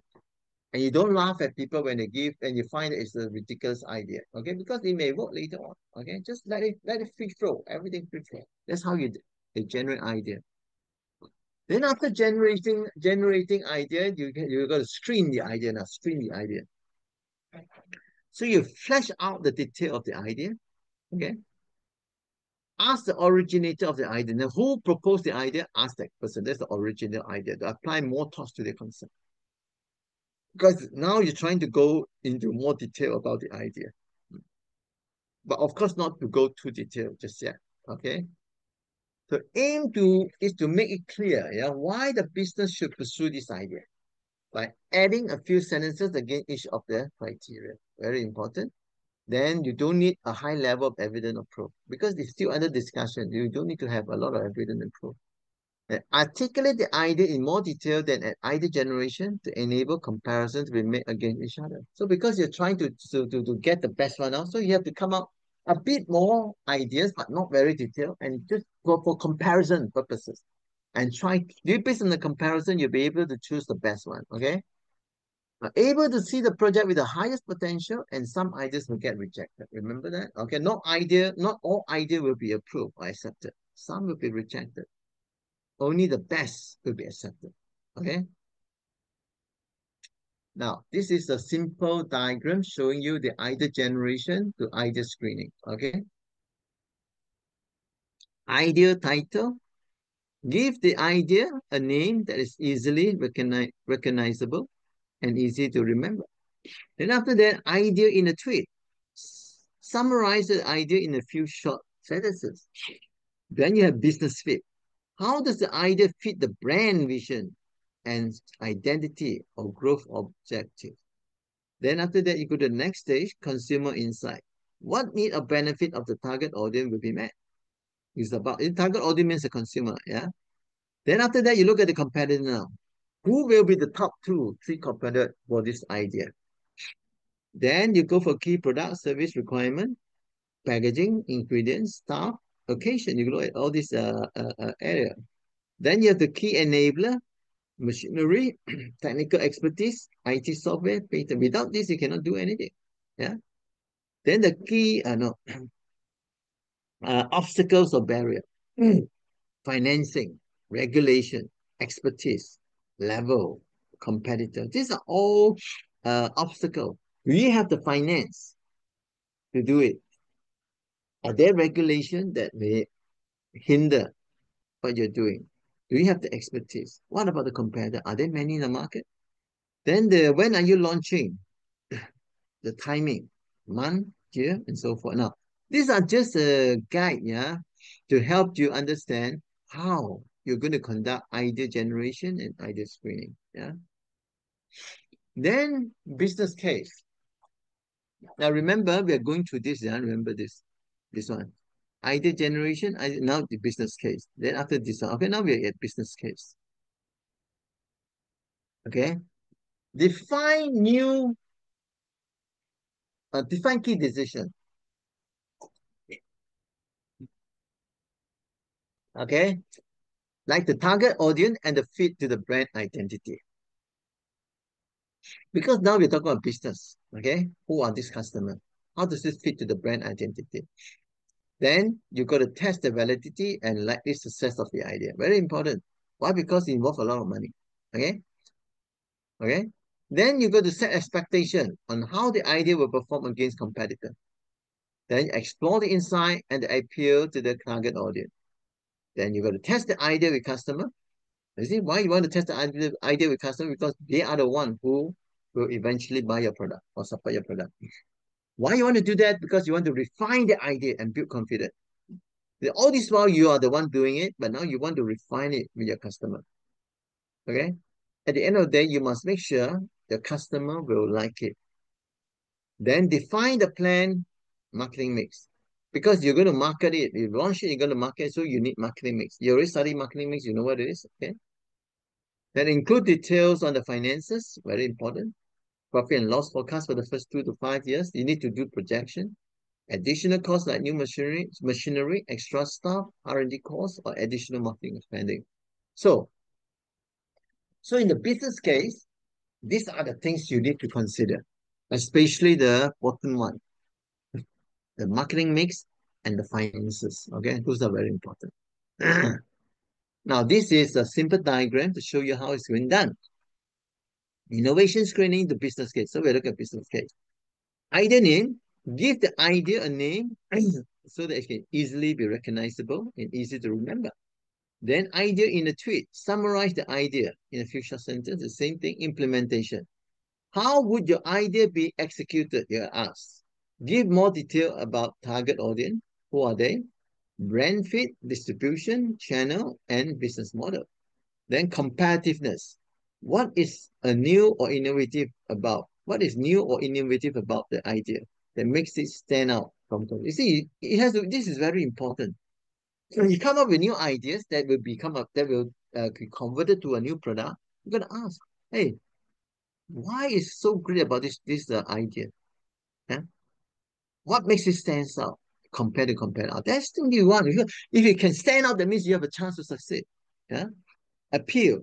Why will the idea appeal to the target audience? Why?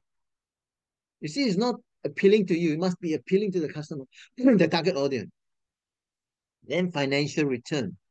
What are the key financial benefits that will come from the idea? So financial benefit means how much can you make? Or the profit?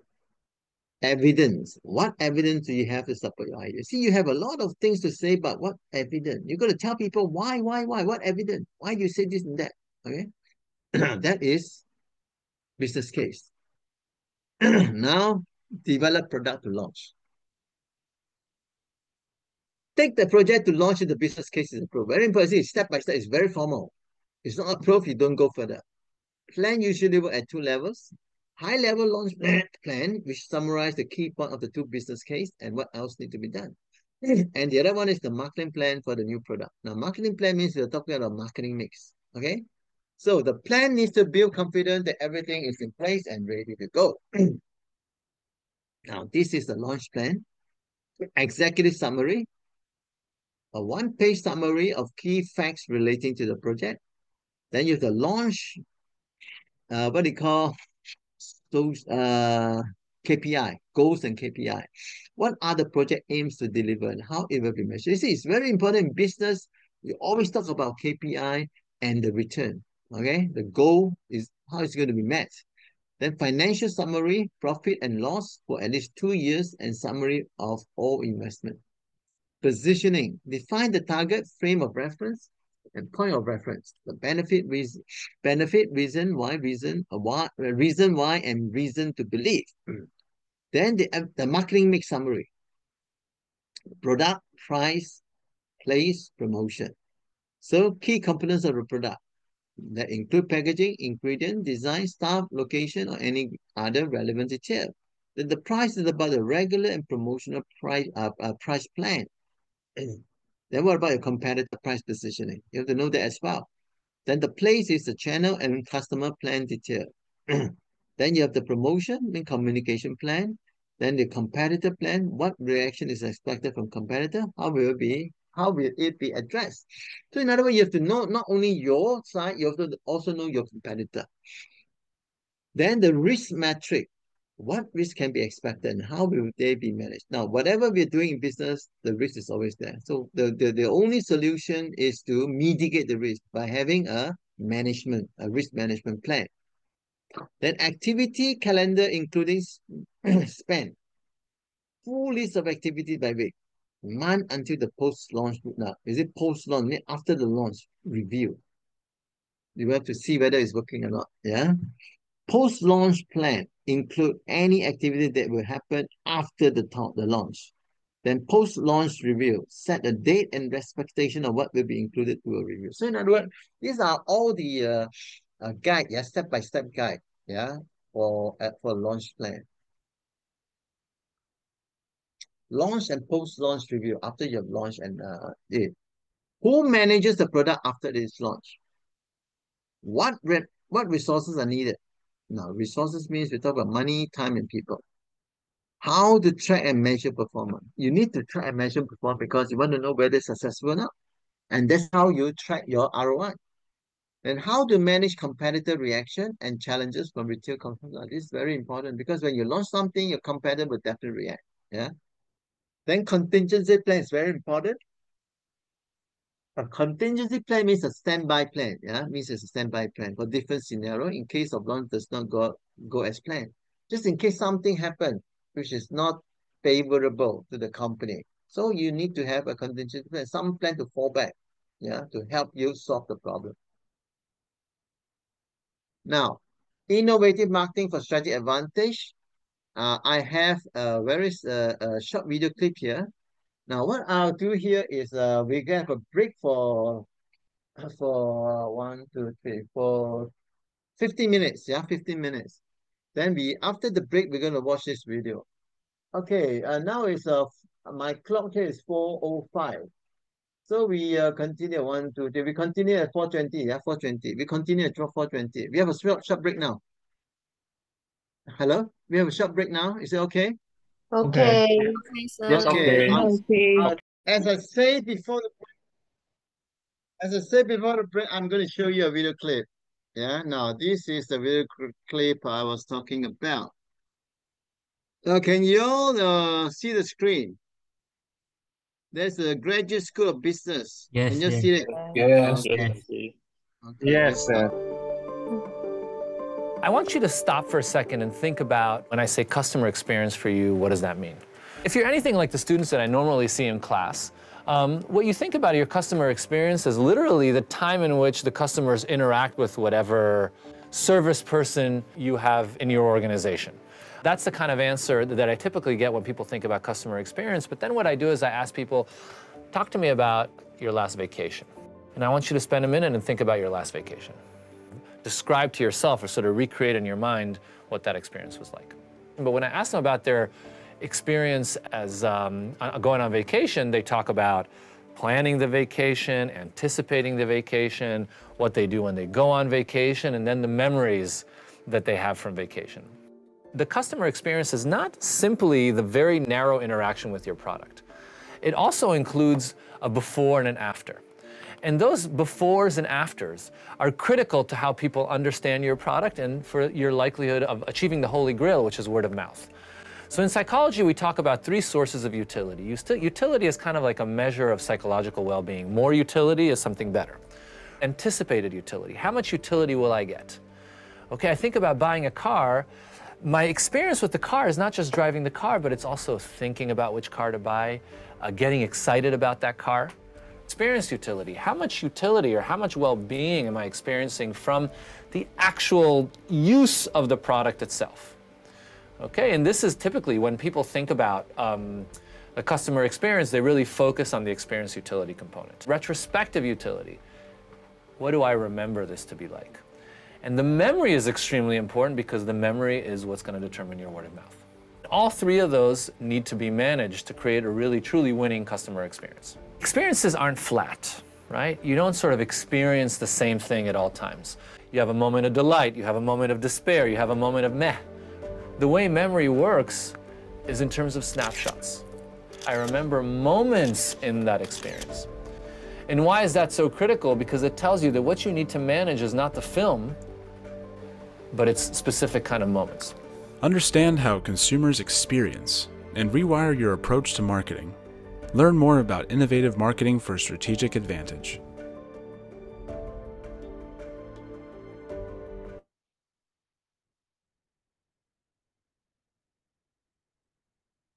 You see that? That is part of innovative marketing. Now, why innovative? Because you're trying to get things, you're trying to come up with a ways that, well, a bit unique. I mean, you talk about experience. Now, how many of us actually go for that experience? You only try to promote a product to a customer, discount, whatever. But have you ever thought about experience? Experience marketing. Now, that is very important because, as I said, like, since yesterday, customer want to experience, want the experience. That's the thing. How you treat them. That is in their memory. How they've been treated. Remember about the jewelry case I was talking about yesterday. How you treat a customer.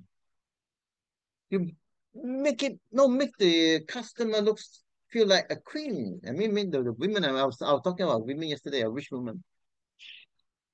Yeah, invite them. Remember their birthday. Then invite them over. You say you got a gift. You have a special gift for her. Invite them saying that you have a new arrival, a new collection. Yeah. You use word like feast. Yeah, something like that. Yeah, feast the new collection, whatever. Feast your eye on the new collection. Then when she come over, you give them a very, very VIP treatment, reception or whatever. Offers cappuccino. Wow. Then show the variety, the new collection. Then wear, when you start wearing on her, maybe a necklace, wear you wear it for her, okay? Then you start to praise her. Maybe, wow, your skin is so fair and so refined. Wow, it matches you perfect. Whew. She feel very nice. Wow, you see, it's all in the memory. Oh my God, this is great. This is great. So she remember everything. This experience, good experience. Now, you will never know. A lot of these rich women, they buy on impulse. They feel happy. Money is nothing to them. Even it's 50, 100, pop, they just buy. That's it. Because they're happy. You make them happy. Yeah? Experience. Now, not only that, you see, in many, many type of product, you can actually use this. Yeah, like hotel. You also use experience. People can experience it. The experience is something in the memory. And they start to spread the word around. Oh, you happen to go down Penang, say this hotel is very good, very good. Why very good? Wow, you will tell experience. You see? Okay, so these are innovative marketing strategy. Okay, so if you are in marketing, you should learn how to do all these things.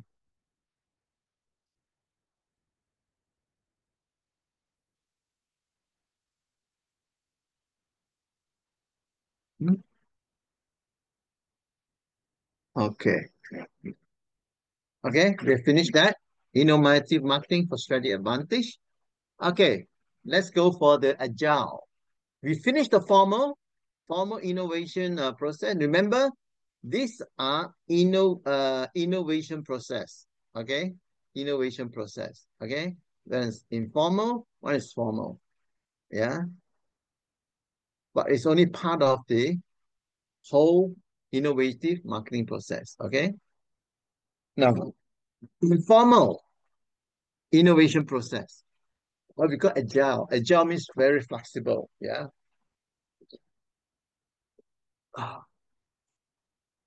Now, in this process, what is the main purpose of this process? The main objective or purpose is to overcome the slow and risk-adverse downside of formal innovation. As I said earlier, the formal process or the waterfall is very sequential. You cannot jump from one step to the other. No, no, no, no. You have to go for step 1 first, approve at step 1, then you go step 2. You cannot jump. That is formal. But this informal process difference, very agile. Very agile. Okay? So this approach is much more fluid and flexible. Fluid. Remember, now, do you still remember who is Bruce Lee? I think the older generation should know who is Bruce Lee. The younger generation might forget, don't even know who the hell is Bruce Lee. Do you know who is Bruce Lee? Anyone? Yes. Yes. Does anyone know who is Bruce Lee? Yes. Yes. You know. Yes, of course. Kung Fu Master.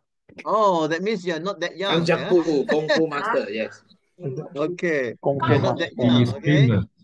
If you're from the millennial generation, they might know who the hell is Bruce Lee. Okay, that means you're not that young. You're about my age. Okay, okay, we are brothers. No worry. Kung Okay? Fu Master, teacher. Yeah, that's what Bruce generation, Lee right? say. What Bruce Lee say? We must be like water. You know, water. Now, why water? It's a fluid, flexible. Now, what is he trying to say? He was trying to say, old conventional kung fu style are very rigid, just like the waterfall. You see, very rigid. You want to learn this martial art, the kung fu martial art, you're going to practice the stunt for few years. But his style is fluid, like water. You go according to the flow. That's why the old kung fu master doesn't like him, because he's the modern kung fu. So flexible, just like this one here. Yeah, formal, informal. You go formal, very rigid. You go informal, very flexible, like fluid, yeah, like water. Okay, so for the younger generation, normally they go for fluids, yeah, because they want to be flexible. You go according to what you see. Okay, that's important. Not rigid, yeah. Now, in this what they call this the informal innovation process, they use smaller team. In other words, a big project, they split into smaller part and use smaller team. Okay. Now, when the team is smaller, what happens is things can be worked faster. The process is leaner. It can make decisions very fast, react very fast. Yeah. It's not like a big team goes to this, to that. No, it's very difficult. Okay. This is very, very fast. Now, because as you know, time wait for nobody, and time is money. Okay, like you see, this is Elon Musk. Every minute he makes millions. You see that? This is business. Elon Musk. All businessmen are the same. They count by minutes, second. Yeah, you'll be sleeping there, cracking joke. The guy within minutes make millions and millions. Okay, so in business, time is very important. So when the process is very flexible and fluid, that means everything happens very fast. Now, that is already money. We have money, okay? Money flowing in. Then focuses on much smaller prototype, innovation to market with small segments. So they break down into smaller prototype, okay? When the small, it's easy to analyze. It's easy to take action. When it's big, it's more complex, okay? So they go by bit by bit, okay? So they work very fast. So they get a feedback directly. You see, instead of going through a medium, they go straight and get the feedback very fast, okay? From customer, yeah, go direct and scale up after getting positive feedback. So if the feedback is good, the scale up means they increase the size, yeah, on the prototype idea. So you see, it's like when you get positive feedback from the customer, then you have more confidence. Pop, you increase the scale, you scale up your project because you're more confident now. Okay, if you go for the formal one, you cannot do this. No, you got to go step by step. Even though you get positive feedback, you need to be approved. Then you go to the next stage, then next stage. Okay, there's no such thing as immediate. But for agile, immediate. Okay, they act very fast. Okay, so that's why I say most of the established, very successful organization of today, they always, most of them adopt agile method. They go very fast. If you can't keep pace, you're out. You're out. Okay, you're out. They work very fast. You see, what they want is dynamic, innovative, creative personnel. Okay, you see, you get a proper education is one thing. Whether you're creative, innovative or not is another thing. Yeah. If you're not creative enough, not dynamic enough, not innovative enough, even though you get into the company, you manage to get the company, you'll be left out. Because you can't follow, you can't keep pace. The thing goes so fast, people work so fast. The mind functions. You see, the passing out of university doesn't mean you're smart. No. Maybe you're very hardworking, but you're not a fast thinker. You see that? So not everybody are fast thinker. Not everybody are dynamic. Okay. So actually all these type of things can be learned. You see, it's like in an environment. If you're in an environment where everybody are very fast thinker, very dynamic, yeah, very energetic, creative, innovative, sooner or later, you're bound to be like that. It's normal. You see, environment create and shape a person. It's true. That's why you see, the successful people always mix with successful people. Why? Because Sir, the environment. Yeah. Who is that? Sir Ronald, Li Weiming here. It's like Chinese say 物以类聚啊，人以分群. Am I right? I don't understand that. I'm not Chinese educated. It mean successful. They are mixed. The group is the successful one. Is the those like a bit lazy one. They will is a lepak together lah. Oh yeah, that's true. You see, it's always like that. That's why I say the environment, the shape, the people. That's why if you are in an organization which adopt agile or informal innovation process, you find that everybody acts differently from a conventional type. So when you're in there, you have to be like that. You see, you have to follow what the Romans do. If you cannot follow, you can't keep pace, you're left out. You're left out means eventually you'll be asked to leave the company because you couldn't keep pace. Yeah. So if for those people who couldn't keep pace, it's more suitable for them to join a conventional system, like the formal process. That's where they go step by step. Okay, one after the other. Okay, but of course you talk about promotional wise. I mean, opportunity for promotion. The informal one will have very good promotional opportunity because they go fast. Whoever did the best, do the best, get the things best, get the best result out, that is the one that's going to be promoted.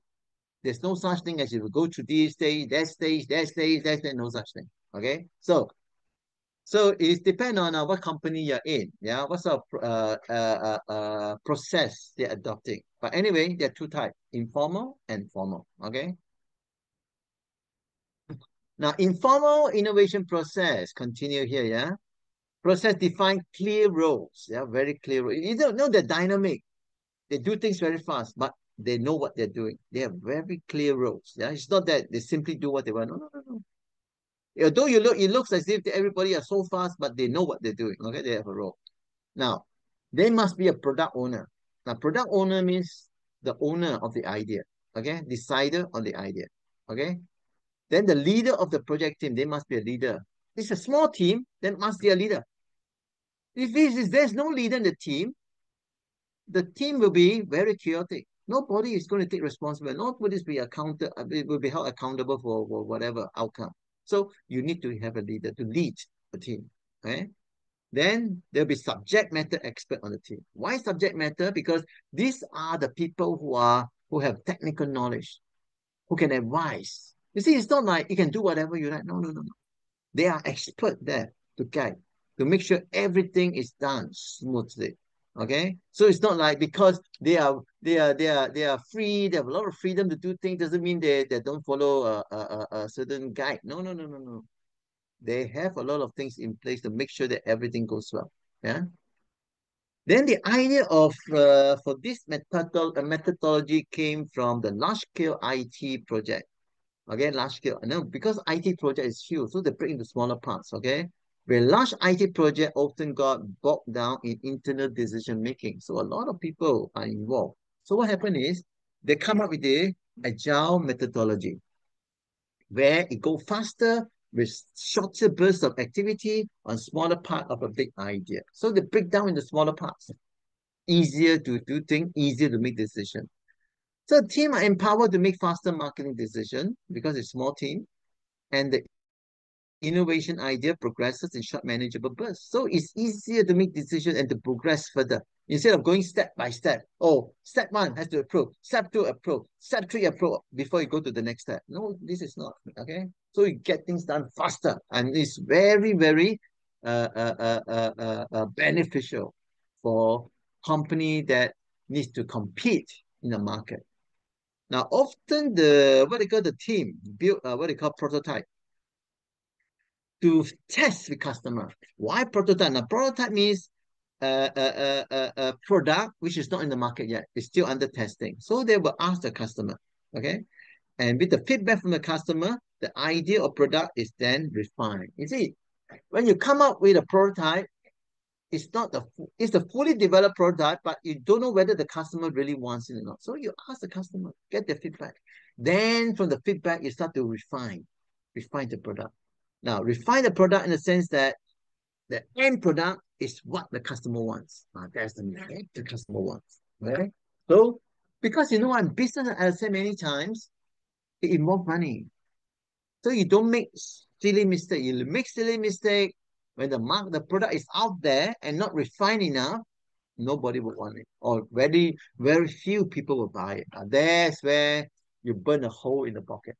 Okay, so this is very important. So what I'm trying to say is, although it's informal, although there are freedom to do things in this agile process, it has a lot of things, a lot of guidelines to follow.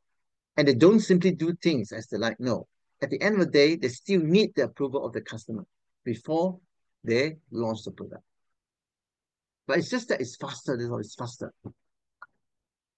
Now, example of innovative marketing strategy. I have some example here. IKEA. Serve your customer at every point. That is IKEA. Okay? Every point. Serve your customer. So they make sure the customer have a good experience. Okay? The reason why IKEA is acing, means doing very well, is their attention to every single detail at all levels, every level. This is something many other brands have failed to do. That's why they do so successful. Now, for example, they have catalog.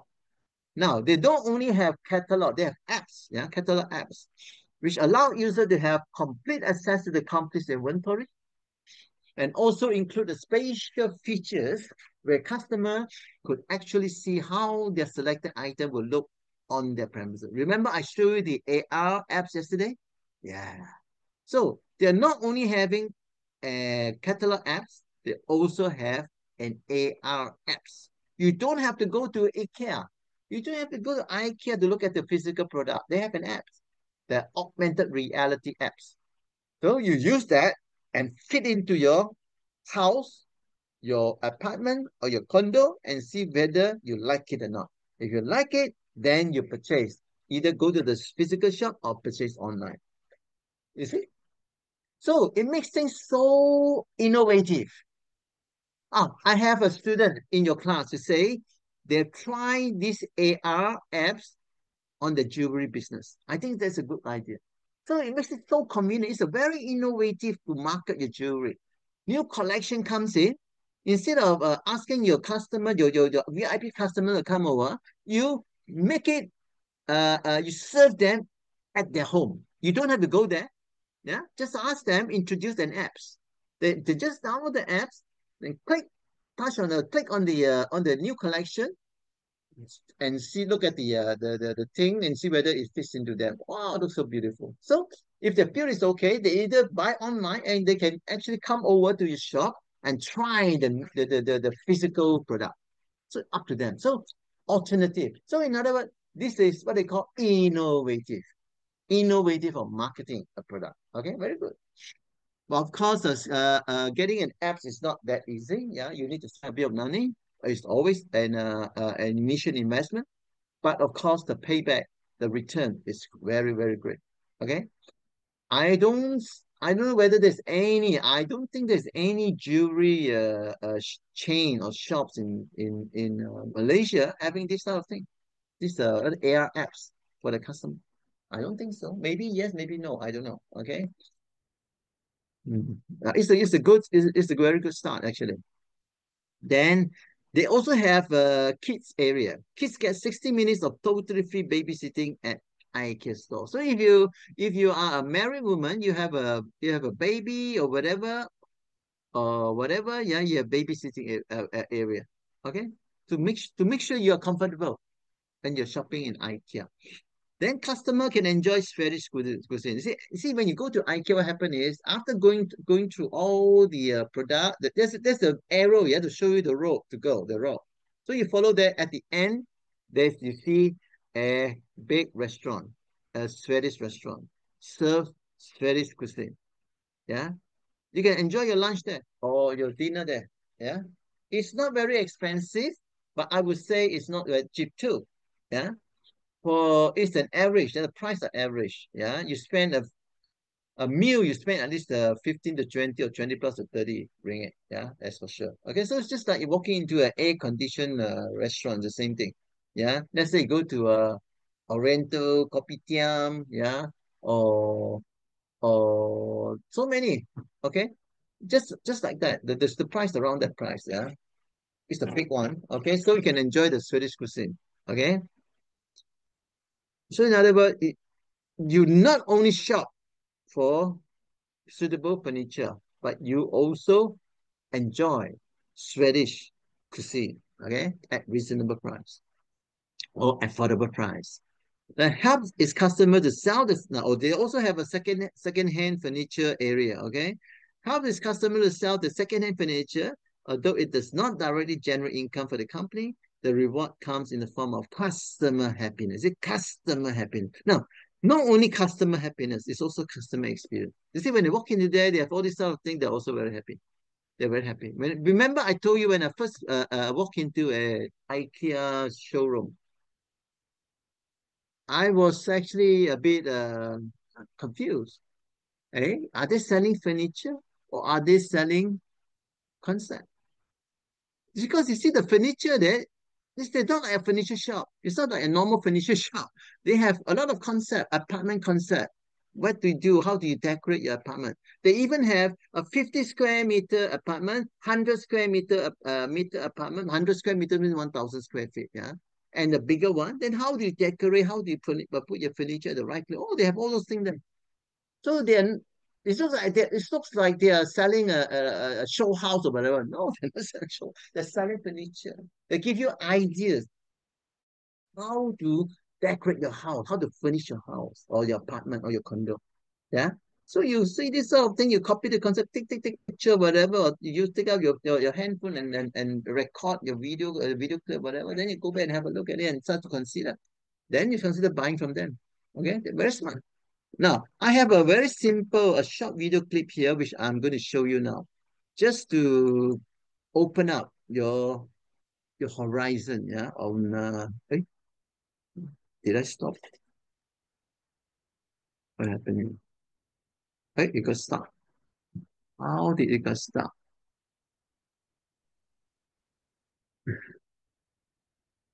Okay. Okay, I stopped share. Now I'm going to show you the video clip. Right. Now this video,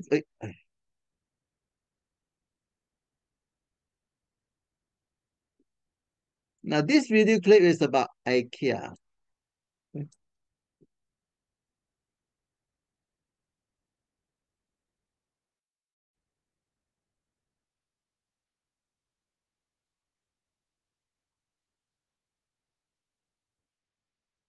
This video clip is for IKEA, and it's going to give you a lot of idea, which will also helps you to write your assignment later.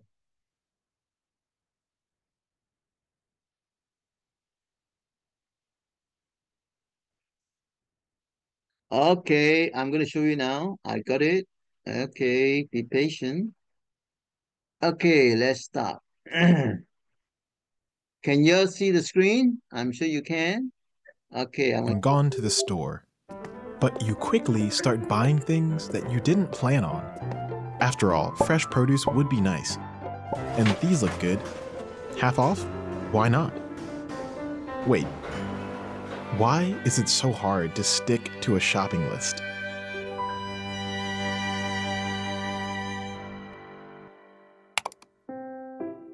Researchers estimate that half of consumer spending is unplanned. Sometimes it's stuff you just forgot to put on your list. But there's another kind of purchase that consumer psychologists measure. That would be more of your impulse purchase, where you see something, you think, hey, that's kind of a cool item. I think I'll, buy that.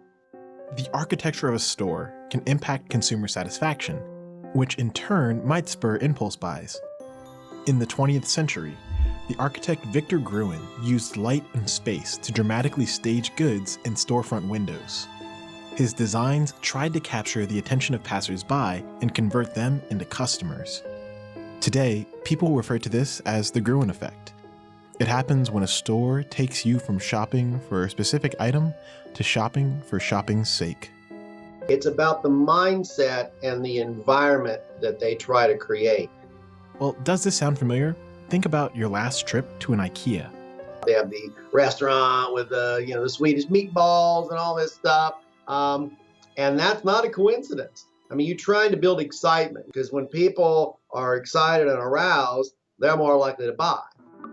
Almost 20% of our buying decisions are based on logic and needs. 80% of our buying decisions are actually based on emotions, and we try to make that connection or bridge that connection. Of course, we are retailers, so we try to make sure that you grab a thing or two. So my name is Richard Lagrand. I'm the creative director for IKEA here in the US. Which is an important job. He's in charge of how the products are presented in the store. That includes layout. Retailers pay close attention to how their floor plan can change in-store behavior. Grid layouts emphasize speed and convenience. Or freeform layouts allow exploration, which can make customers visit more parts of the shop. And racetrack designs create a loop that exposes customers to a certain path of product. IKEA uses a fixed path through a maze of product displays, and that can extend the distance traveled in-store. So the more you travel, the more items by definition as a shopper you are going to be exposed to. At the entrance, most customers would be drawn to a bright yellow bin of bags, placed next to the escalator. Spots of light guide your eye to the entrance of the showroom, and before you know it, you're taking the scenic route. So with light, you can actually steer consumers towards the different areas and towards different product selections. On average, customers only visit about a third of a retailer's floor area, and IKEA's layout forces customers to cover more ground. IKEA was always designed as a place where you can see, touch and try, so they can spend hours if they want to. But there's also consumers that know exactly what they want and they just want to have it quick. So it tailors to both. One researcher in London surveyed an IKEA to hand draw these pedestrian pathways.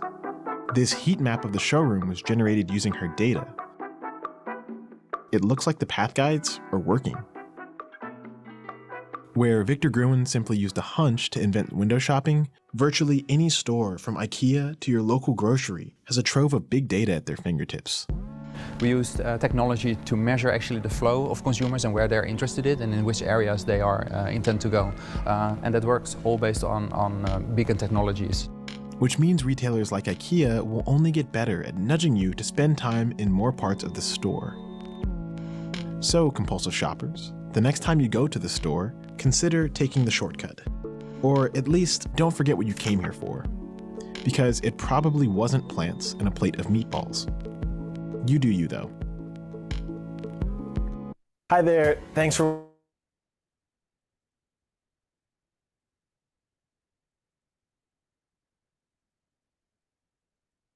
Okay, I believe you have you have a better idea now how IKEA plan is like a floor, yeah, the floor, the display floor.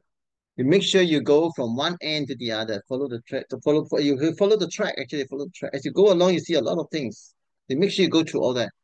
Yeah, you spend some time going to there before you enter the exit point where you see Swedish cuisine restaurant. Yeah, so they're very smart.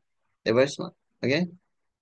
This so innovative marketing. Remember, very innovative marketing.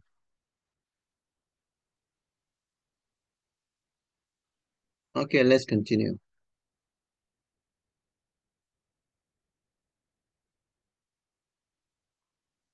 Okay, IKEA.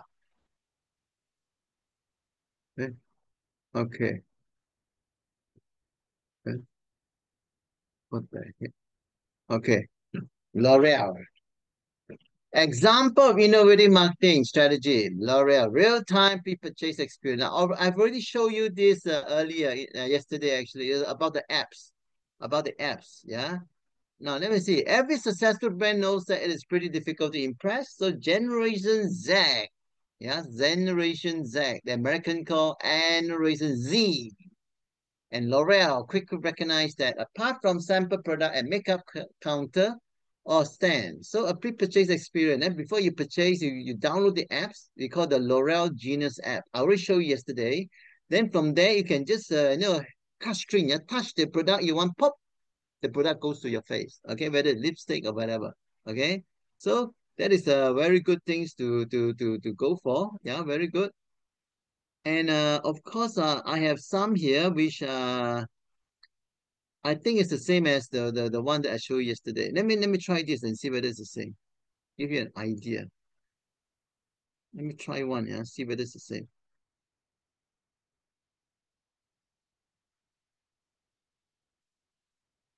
I'll try the one at the bottom and see whether it's the same. I hope it's not the same.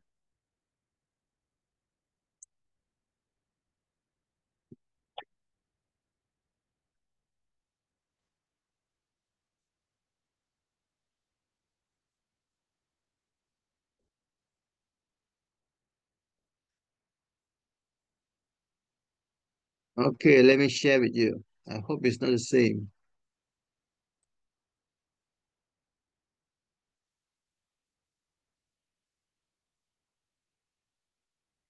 L'Oréal Paris introduces Skin Genius. Analyze your skin like an expert with advanced artificial intelligence. Analyze your skin against a database of 10,000 clinical images of women.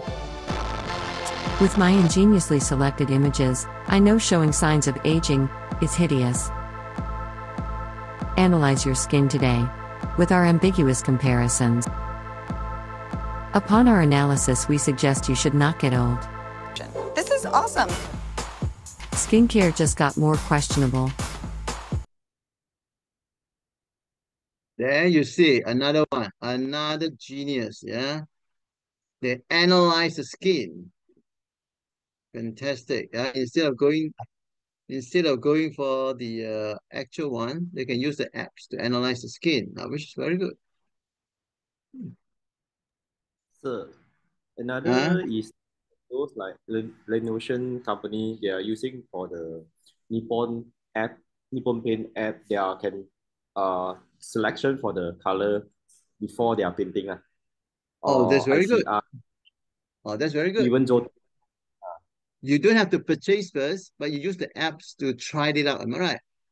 yeah, because right that's now very good. the color can mix and match. Yeah, Just very showing. good. Yeah. That's called innovative marketing. Very good. Now there, more L'Oreal. Okay.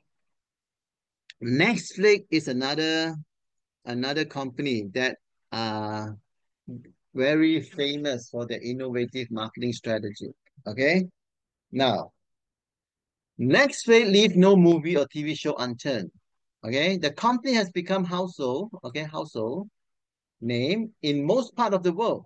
Now, of course, Netflix is not as popular here as in America or the European country. Okay. Now, initially, Netflix started at the video streaming channel, just a video streaming. Okay. But now they have been regularly producing some of the greatest movie and TV show. They developed marketing strategy based on reverse engineering Hollywood, where it tagged or analyzed almost every single show or movie.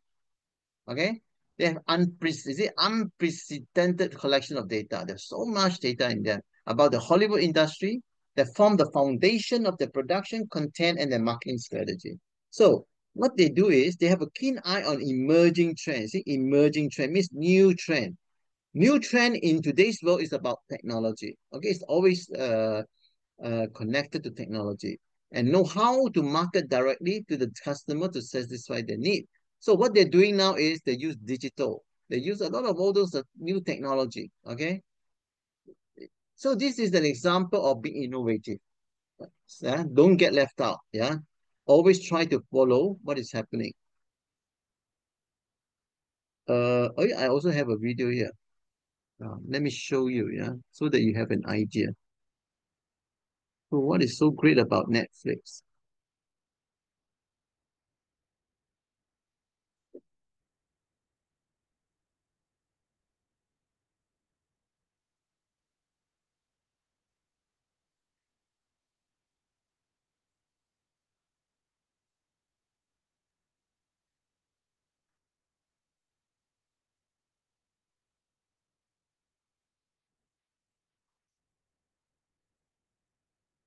Okay, let's share now.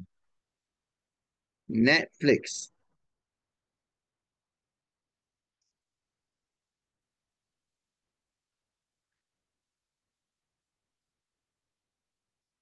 Netflix is a platform where millions of people watch movies and TV series. For most of us, Netflix suddenly became a famous company. But did Netflix suddenly become popular with 180 million subscribers in more than 190 countries? In today's video, we'll talk about the creation of Netflix. Netflix was founded in 1997 by Reed Hastings and Mark Randolph in the Scotts Valley region of the United States. Netflix used to have a straightforward operating principle. Netflix was providing people with a DVD rental service. But there was one thing that made Netflix stand out from the rest. People could search online for the movies they wanted on Netflix's website. Thus, viewers could order movie DVDs online. Netflix would then mail the movies to those people. And finally, after watching the movies, customers would mail them back to Netflix. At this time, movie rentals were $4, and postage was about $2. As early as 1989, people could rent and buy movie DVDs on Netflix.com. After considerable progress, in 1999, the company switched to a subscription-based system. Subscribers could keep as many DVDs as they wanted and pay only a monthly subscription fee. But to get the next movie, they had to return the first DVD they took. In 2000, with the advancement of technology, Netflix was trying to build a movie recommendation system for its members. For this, the company used ratings from the viewers of the movies. Thus, Netflix had become a platform that recommends movies to its users according to their interests. In the early 2000s, the number of Netflix users grew rapidly. At the beginning of 2002, there were 600,000 users on the platform. Netflix, having become a very large company and gaining a lot of value, went public the same year. In 2003, Netflix added 1 million users. At the end of 2005, Netflix had 6.3 million subscribers. At that time, Netflix's main goal was to ensure that movies were recommended to its users based on their individual preferences. In order to accomplish this, the company offered $1 million to the person or team who built the system. The company further improved its movie recommendation system using the ratings given to movies by subscribers. In 2007, Netflix introduced the video streaming service Watch Now to its subscribers. With this, users could watch movies on their home television or personal computers. This strategy was a major change in the company's operating principles. Netflix thought at the beginning of the year that DVDs still dominated the sector, but the results by the end of the year suggested otherwise. Netflix then understood that the video streaming system would decide the future of the company. Next, the company partnered with companies like Xbox and PlayStation. As a result, Netflix could be used on both Xbox and PlayStation devices. Also in 2009, users could connect to Netflix through any internet-connected device. The following year, Netflix became internationally popular and spread to most countries in the world. In 2012, having spread to the UK and Scandinavian countries, Netflix reached 25 million subscribers there. In 2018, Netflix started making its own films with a budget of about $12 billion. In the following years, Netflix was nominated for more than 112 awards. Netflix has become widespread worldwide with more than 180 million subscribers. As we can see, given the history of Netflix, the success of global gains didn't happen in a day. For this, the company went through many ups and downs. They had to find their own unique selling proposition, just like our businesses, which are different and unique compared to others. In the case of Netflix, they were unique in that unlike many services in the late 1990s, they operated online and continued to innovate moving forward. I help my clients get rid of all the chronic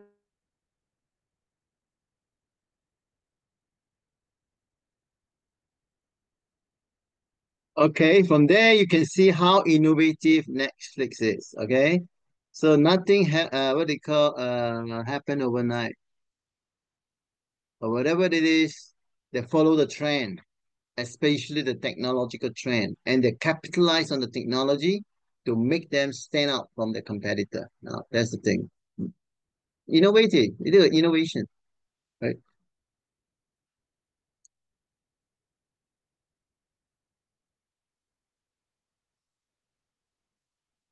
Okay, Netflix hit the dominate chart with combined 26.2 million views. Now, this is the latest one. And struggling to decide what to watch for your next movie, then go for Netflix. That's the meaning, okay?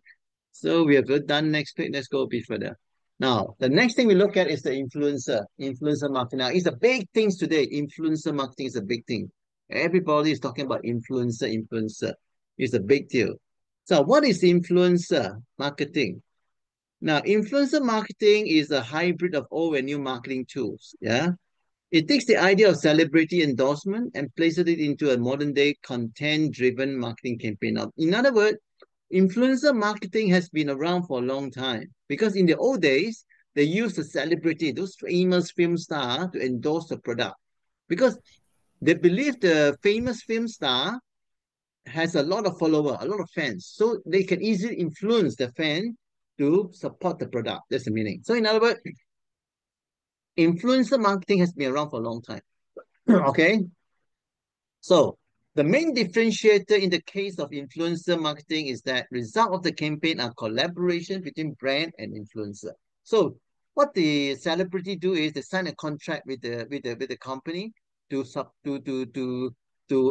ambassador for the brand, something like that. Okay. So they have to say everything good about the brand and they have to use the brand or whatever, okay? But influencer marketing doesn't just involve celebrity because today a lot of people get into influencer marketing, but they're not celebrity, just a normal person like us, a common person on the street, okay? Instead, it revolves around influencer, many of whom would never consider themselves famous or in an offline setting. A lot of these influencers, they're not famous. You don't even know who they are, but they are always online selling things, okay? You go to TikTok, a lot of them are actually live selling things. Those are influencers, okay?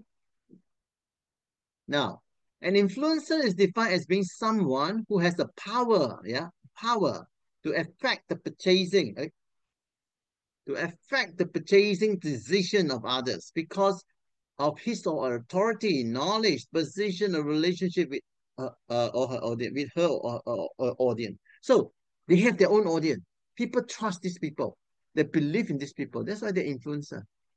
See, the follower buys because they recommend, not the company recommend. Okay, so a following in a distinct niche with whom he or she actively engage. Okay, the size of the following depends on the size of his or her topic of the niche. So it depends. Every influencer have different have a different number of followers. Some have millions of followers. Some have only a few hundred. Some only have a few thousand. Okay, the more the better. The more followers you have, the higher value you hold. Okay. So one of the biggest mistakes that traditional media make is the failure to see the difference between celebrity and online influencer. They thought celebrity are just online influencer. Online influencer are celebrity. No. They are both influencer, but they're different. Because celebrity already famous, a lot of fan, when they become ambassador for a product, yeah, it's like a lot of these fan will start to follow and support. Yeah, but normal online influencer is different, just like us. Okay. Now, it's also important to realize that most influencers have systematically built a keen and enthusiastic audience. It's true, because they work hard. It's not accidental. And these people follow influence rather than the brand. And it's true. They follow the influencer, not the brand. Because the influencer said this brand is good, so they follow. Okay? And if the influencer say, oh, this brand is no good, follow the other brand. Then they follow the other brand. Okay? That's the problem. So the audience doesn't really care less about your brand, okay? They only care about the opinions of the influencer, okay? So don't try to impose on the influencer, okay, on business practice or whatever, okay? They know what they're doing, okay, or else they bring all the customer away, or they take all the customer away. So the audience is theirs, and they can simply walk away taking their followers with them, okay? So they are in power. They hold the trump card. They are not the company brand, okay? Now, influencer brand relationship involve a collaboration between the brand and the individual with a specific niche. Yeah. And yeah, with a specific need, niche and large online. You see, the thing is, if you want to be successful as an influencer, you need to have a large online following. If you don't have a large online following, nobody will want you to promote the brand online. Okay. So you have to build more authentic connection with their target audience by appointing long-term brand ambassador. So they're brand ambassador. 93% of marketing professionals use influencer marketing for reason. What are they? Increasing brand awareness, because you make use of their follower to make awareness of your brand. Then build trust and authority. Okay, trust and authority means between the brand and the customer. Then reaching their target audience. Now, whose target audience? The influencer target audience, right? The follower. Then driving conversion. Conversion means convert from one brand to the other. Let's say maybe the follower is using brand A. So because the influencer say, oh, brand B is better, so they promote the brand B. Okay? They follow the influencer. Then, of course, you can use the influencer to generate new leads. Yeah, because the follower will be your new leads. Now, new leads means we're talking about sales lead. Okay? Then setting a new trend. Yeah, you can set a new trend by doing this, okay? Then, of course, connecting to a wider market, because the influencer follower will create a wider market for you. And you use the influencer means you're setting a new trend of doing marketing. Now, let me ask you a simple question. Is Fan Bingbing the ambassador for Malacca an influencer? What do you think? Now, Fan Bingbing visit Malacca as an ambassador for Malacca. Is she an influencer? Yes, influencers. Why? She is considered a superstar. For those we can consider is we can consider like those like China visitor. They interested in Malaysia, especially in Malacca. So they will influence them come to Malacca. Am I right? Yeah, you're right. She's an influencer. Why? Because she have more than 50 million fans, yeah, 50 million followers. Just imagine if you say, oh, Malacca is beautiful. Oh, you should come to Malacca. You know, the fans will say, oh, yeah, I go Malacca because my idol, my influencer says so. They will come. They will come. It's funny. Yeah, so he's a very, very powerful influencer, okay? Because he has a lot of followers. Okay. Influencer brand relationship. Oh, I have a thing here. Okay, now I'm going to show you this video clip if you have time. Okay, we go further now. Okay, I'll come back to this one if you have time, because we need to finish this by about 5:30, 5:35, because I still need a bit of time to go through your assignment and so forth. So we proceed further. If you have time, we come back for this video clip. Okay. Okay. Live streaming and video-based content. Now, nowadays, there are more innovative marketing strategy. Okay, we can use video-based content. live streaming. Now, in the old days, there's no such thing as live streaming because nowadays you have social media. So video-based content is becoming a key focus area in social media marketing. Why? Because the viewer can actually see things in like a movie, yeah, in motion. Okay, you can actually show them the product in motion, not like just what they call just in an image.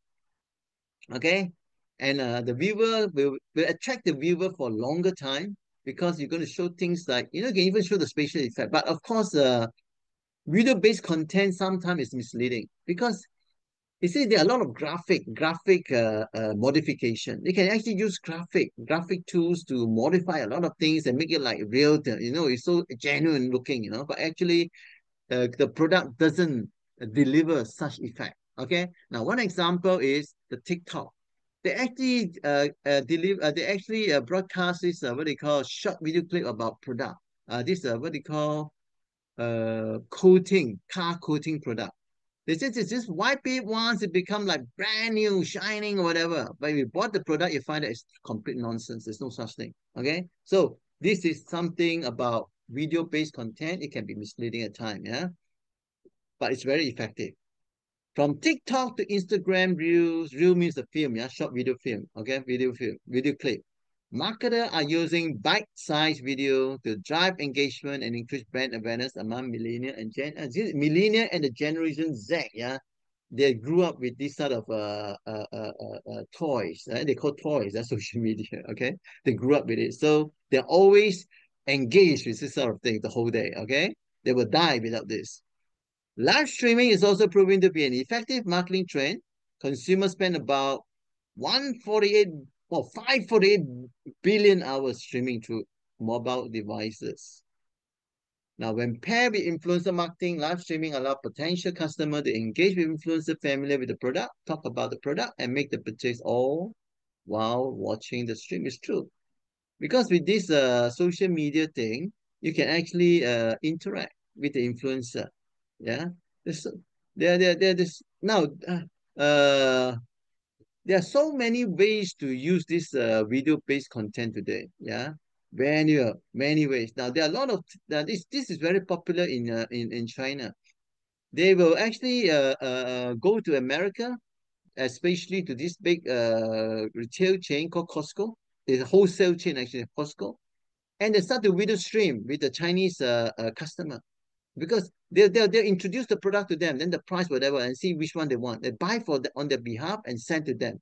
And because what this product are sold in China is much more expensive than those in Costco in America. So they try to buy the American price, yeah, and these people who buy from them, the middle person, will earn some commission or whatever. Okay, so this is also about live streaming. Okay, so innovative marketing. Innovative marketing is about how you go about marketing a product in a very unique, very innovative way. So it can be anything. Okay, as long as it works and makes money. Okay. Now I will show this later if we have time. Okay, let's move forward. Now, live streaming. This is a method where one finds the content more reliable. Now, user-generated content. Now, this is something very, very, very, what do you call, effective today. User means the person who already used the product and he come up with a video content and live telecast it. Okay, now, user-generated content is the new word of mouth. Okay, because you have reused it, you're going to spread your experience. Okay, potential consumer will believe you more because you reuse it. Now, content is original and brand specific, created by consumer rather than brand. Remember that, rather than brand. I'm a consumer, I've used it, then I start to promote it. I follow it. They believe me because I've already used it. I'm telling you, I've used it, and this is my this is the outcome. Okay, and my opinion on it. Then unboxing video is another thing. You unbox, you unwrap the product online, unbox it, and start to share, discuss, or whatever with the consumer. Unboxing video, makeup review, branded hashtag, and photo tag are all examples of how brand can take advantage of user-generated content. Okay. Now, I have a video here unboxing. If you have time, we are going to go through this. Yeah. Now, because anyone can create user-generated content, you and I also can create because we are consumer. As long as you use the product, you share your experience, that's user-generated content. Adding this tactic to the marketing strategy can take a brand authenticity to the next level. Okay? So it's like we call testimony. Now, in the old days, we call this testimony. Okay? In today's, we can call it user-generated content because you have a live media now. Okay? Produce those short video clip and start talking about it through your experience. Consumers are 2.4 times more likely to trust, you see, more likely to trust user-generated content compared to content created by brand. Content created by brand is just a normal promotion, advertisement or whatever, but when you use it and you start talking about it, that is a different thing altogether, okay? Now, I also have a video clip here, but we'll go through it later, yeah, if you have time. Now, user-generated content. Now, VR-based tools and apps. Now, you have already seen VR, yeah, just now. No, you have seen augmented AR. Now it's VR. VR is virtual reality. Now, allow brands to promote their product or service using VR technology. Now, nowadays, I know the housing developer, they use VR technology to promote their housing project. They tell you, if you have time, you join us through Zoom link. This Zoom link, we take you through our project, all virtual. Now, that's all virtual, VR. Yeah, VR. It's a very innovative marketing tools, yeah, strategy, I would say. You don't have to go there. They bring you around under the virtual, in the virtual, what do you call, promotion. Now, many brands have successfully used augmented reality AR, like the IKEA, like the L'Oreal, this AR. Now, AR and VR is different, remember that? Okay. Tactic to attract customers, like IKEA, L'Oreal, have designed a completely immersive virtual reality experience that will require a VR headset. Okay. Now, more innovative VR marketing tactics expected to take center stage soon because these are new technology. You can use it. You see, before you develop something, you can use VR to show people your end product. Yeah, it's virtual. It's not there yet. Like construction company, they are going to construct a condominium. It's still under the foundation stage. They haven't constructed the whole thing yet. It's still foundation stage. But they can bring you through a VR, the VR tool, the completed project, how it looks like. It's virtual, in a virtual world. Okay, they can do that. Okay, now a lot of them are doing that. Okay, so they look at it, oh, you're impressed. Oh, my God, this is how it looks like if it's completed. Oh, I want it. I want to buy. Yeah. Okay, so it's a very innovative marketing method. Now, agile marketing, as I said earlier, is a very liquid and flexible type of method. Yeah, so it's an approach inspired by agile methodology, a way of working that involves rapid iteration. Iteration means if it's not right, you repeat. If not right, you repeat until it's good. Okay, so you're not going to go to a big project. You go to a smaller piece, smaller part of a project. Okay. So emphasize real-time collaboration because it's collaboration between functional department, and it's designed so that marketer can respond more quickly to change. Okay. Now, benefit. What the benefit of agile marketing?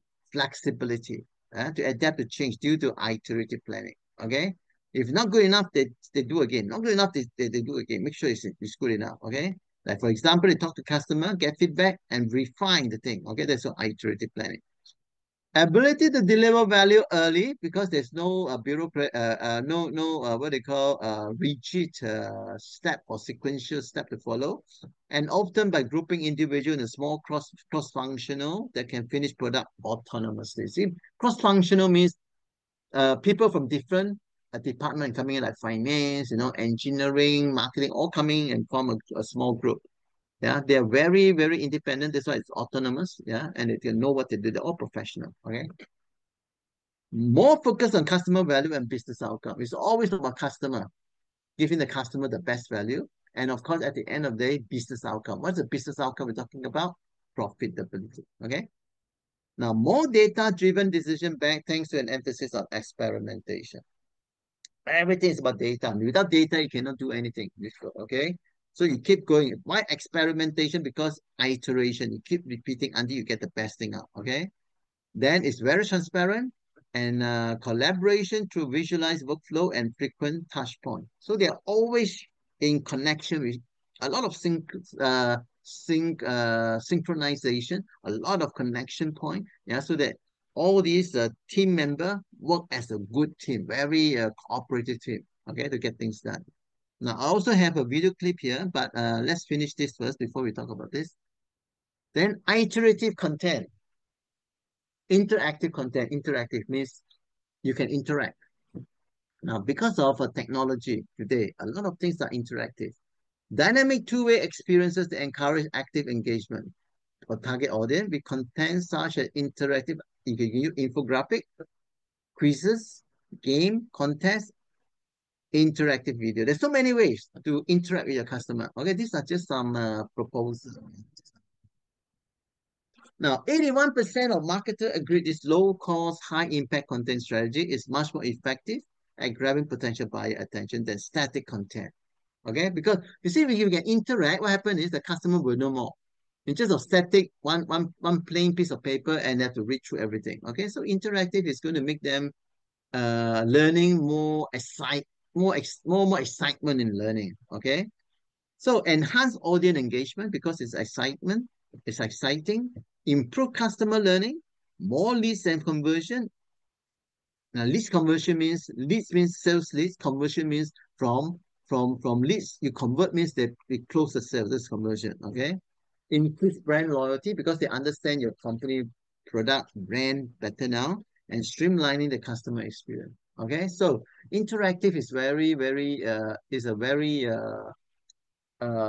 effective way to get the customer to know more about your product, your company, and so forth. Yeah.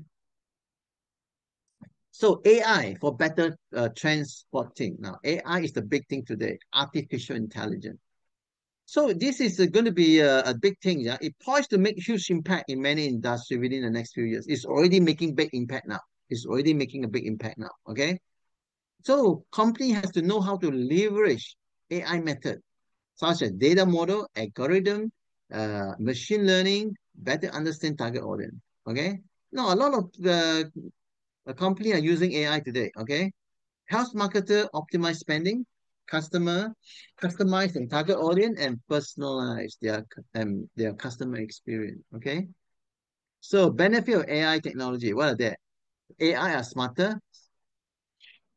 They are more targeted advertisement. Then accurate transporting and prediction.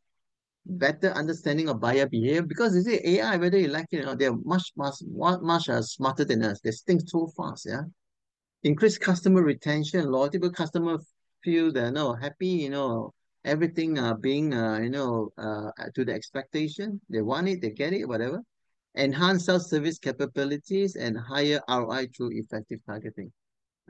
Now AI is one thing. Now we're talking about robotic technology. Now it's already happening. You have a robot as waitresses, robot as a bellboy. Yeah, there's so many things happening now. Then conversational marketing is another one. Using targeted messaging and AI automation to engage with people. Now, this is already very common. You go to a lot of website, yeah, they have this conversational marketing. You have this chatbot to answer your inquiry. Okay, but those are simple inquiry. Then, of course, intelligent chatbot with machine learning and natural language processing, allowing customer to have a two-way conversation with a brand. So this is already happening. You can talk to machine. Machine will answer everything. Okay. Now that's all we have. Now I'm going to show you. I have a bit of time. I'm going to show you one video clip. Yeah, I'm going to show you in the what they call this VR. I've shown you the AR. Now I'm showing you the VR. Yeah, virtual reality. It's different, yeah. Virtual reality and augmented reality are different. So you got to make sure you don't get confused with these two.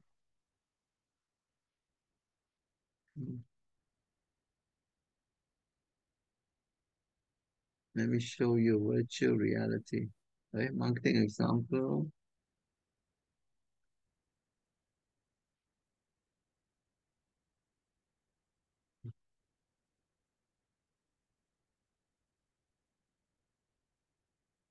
Okay, virtual reality. Let me show you just one video clip, just to let you know how it looks like.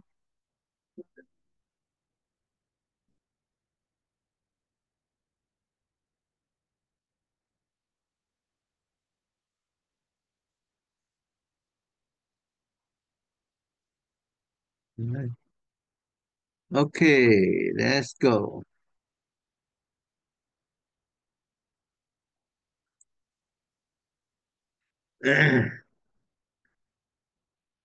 Okay, let me share now. Where's the thing? Okay, here.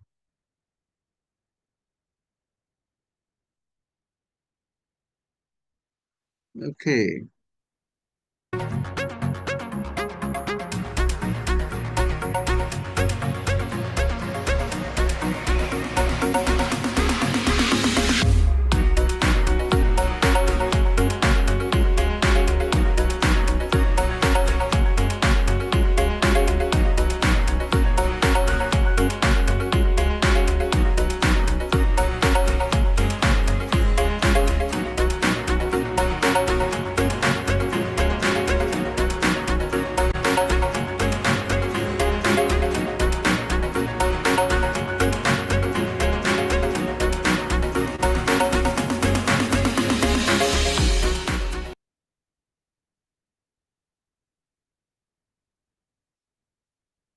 Did you see that? You don't have to open the box. You just scan. You just scan. The thing comes out. The content comes out, and you decide whether you want to buy or not. It's virtual. Just like the housing developer, how they market their house, their project. They haven't built the house yet, but everything is virtual. They take you through. It's like as if the thing has been completed, the whole project has been completed. Just to let you know how it looks like when it's completed. Virtual. Is it? So this is another very innovative way of marketing. Yeah. So you have AR, you have VR. Okay. These are two ways that you can actually if you're in business, you can actually try. Yeah. Because your customer can be anywhere. They don't have to come to your company. No, you don't need to. It can be anywhere. Everything is so advanced today. Yeah. You don't have to be on the spot. You can be anywhere. Okay. Okay. Now we have a half an hour more. Okay, before I will show you another video clip, yeah, to make sure that I've covered the thing. What I want to show you is this one. VR based. I want to show you is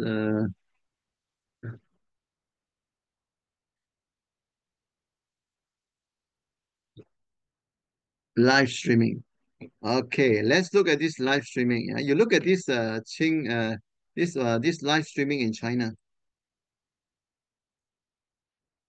Live streaming is a big business in China, very big business. Everybody, it's like a profession over there. Yeah, it's like a profession over there. Okay, let me show you now. Okay, where's the thing? Share.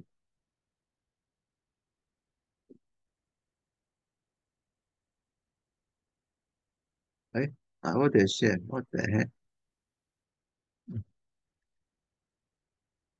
This one.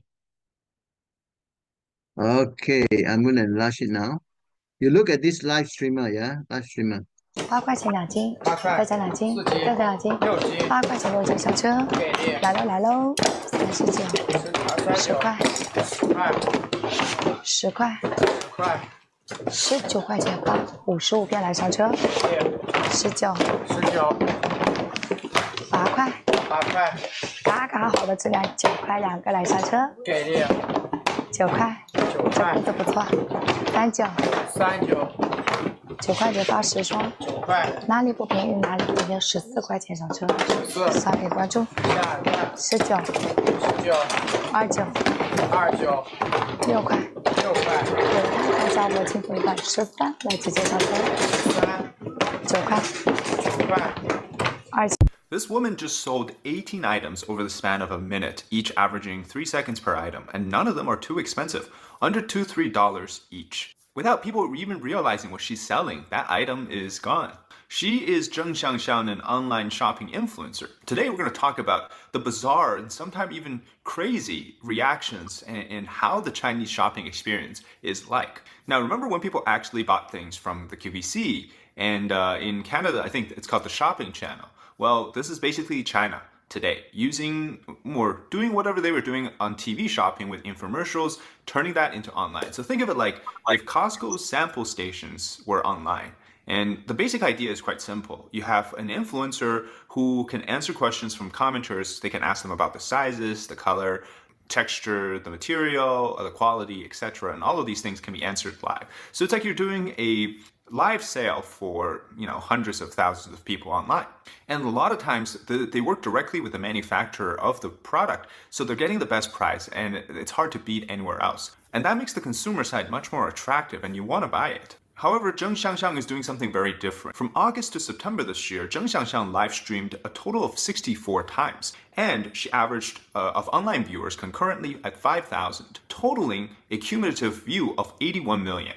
But in October, which is last month, she sold $10 million in conversion worth of stuff on Douyin, which is China's TikTok, with her overall view jumping to 120 million for the month. Her sales methods are actually quite unique even for China's online shopping experience. She doesn't really describe the product, she gives each 3 seconds one quick look, and you have to decide whether you want it or not on the spot, otherwise it's sold within the next 5 seconds. Now, I have to be realistic, this is pretty mesmerizing to look at. You're seeing constantly these orange boxes left and right, shifting to in front of her. She takes a look at it, grabs it, tells you the price, and then moves on to the next. She has a very calming voice. So it no wonders that she gained somewhat of a success in this field, because that's a unique aspect. But these boxes, they imitate Hermes, and they're trying to package cheap goods in a luxury packaging.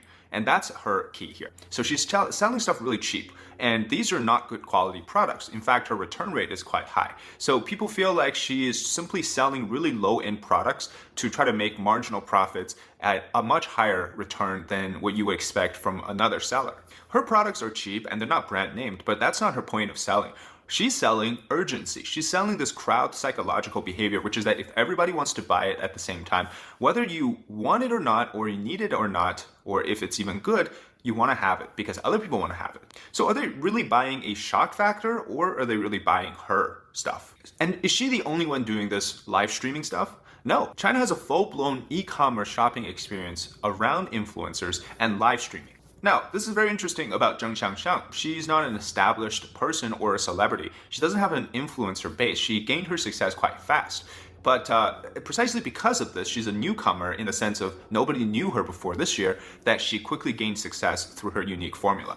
So what she's excelling at is selling things really fast and really cheap. Now, this method has largely been done by companies like Temu and Pinduoduo, who has essentially owns Temu and is the Chinese version, as well as companies like Shein, who sell really cheap stuff at a discounted rate, unbelievable to our consumer ideas of what a shirt would sell for, or what a pair of pants would sell for. But they do it. In fact, I went on Temu today just to take a look at what's going on. You can buy 5 things at a discounted 50%, and they tag on an additional $250 coupon, depending on how much you spend. So it's like you're spending the same money to buy one item at a different store, but on Temu you can buy 5, 6, 7, 8 items for that same amount of money. So we understand today a lot of young kids, they want to be online influencers, but in China, being an influencer is the first step. Being an influencer that can sell stuff is the final step. This is James Harden, an NBA player in China. He was selling his brand wine on live stream with 10,000 bottles ready to be sold. It was all sold in 10 seconds. He was so shocked. Look at his reaction. It's crazy. He could not believe it. Are Chinese people that rich? They're always buying stuff online.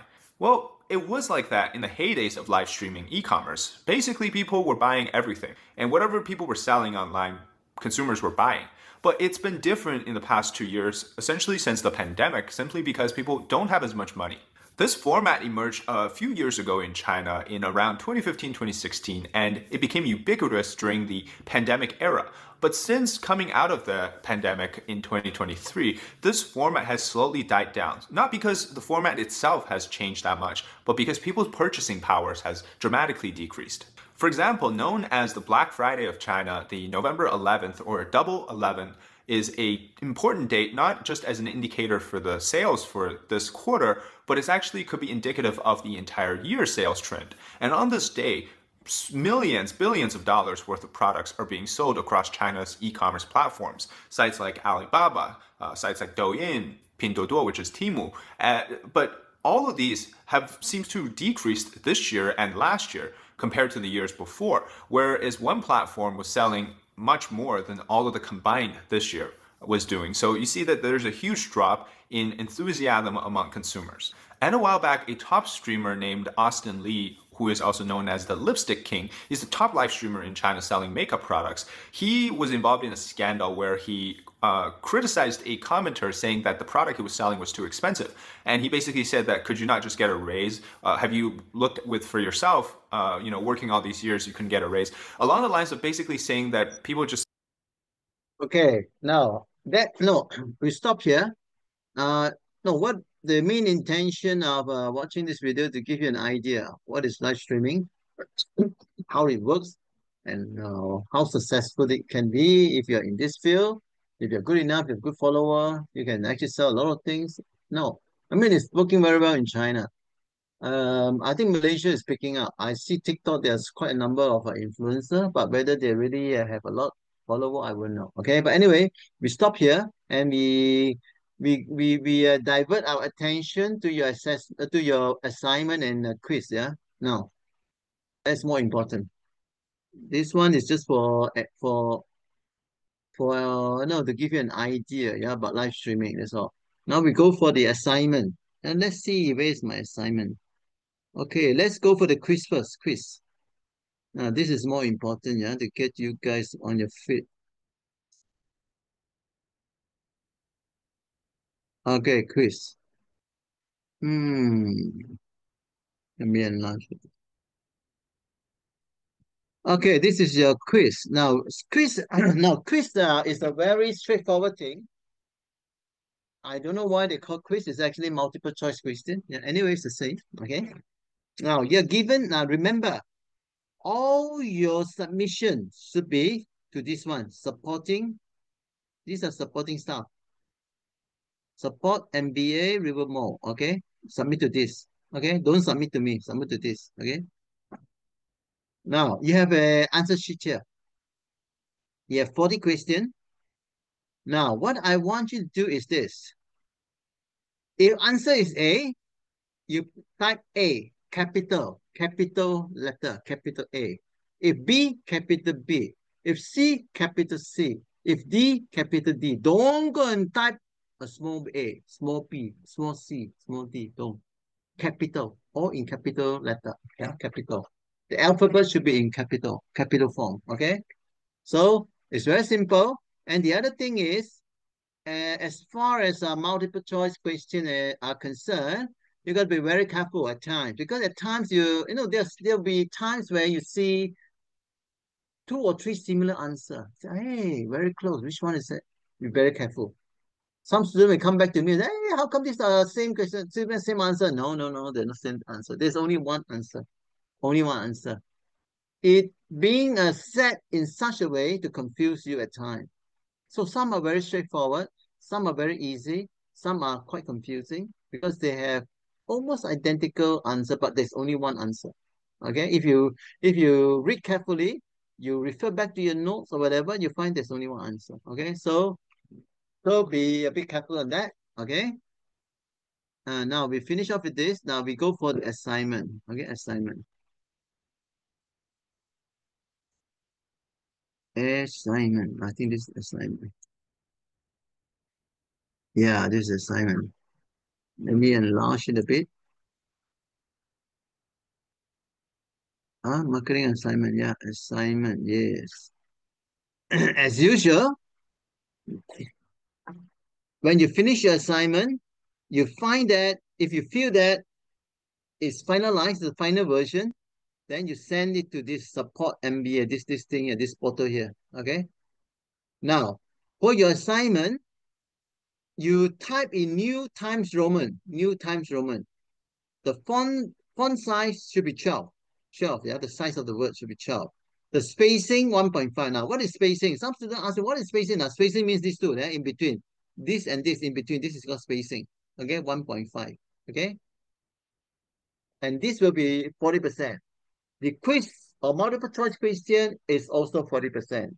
The other 20% of balance, the remaining 20% is about your attendance. Okay. Okay, let's go further now. What is that? What's that? Who's that?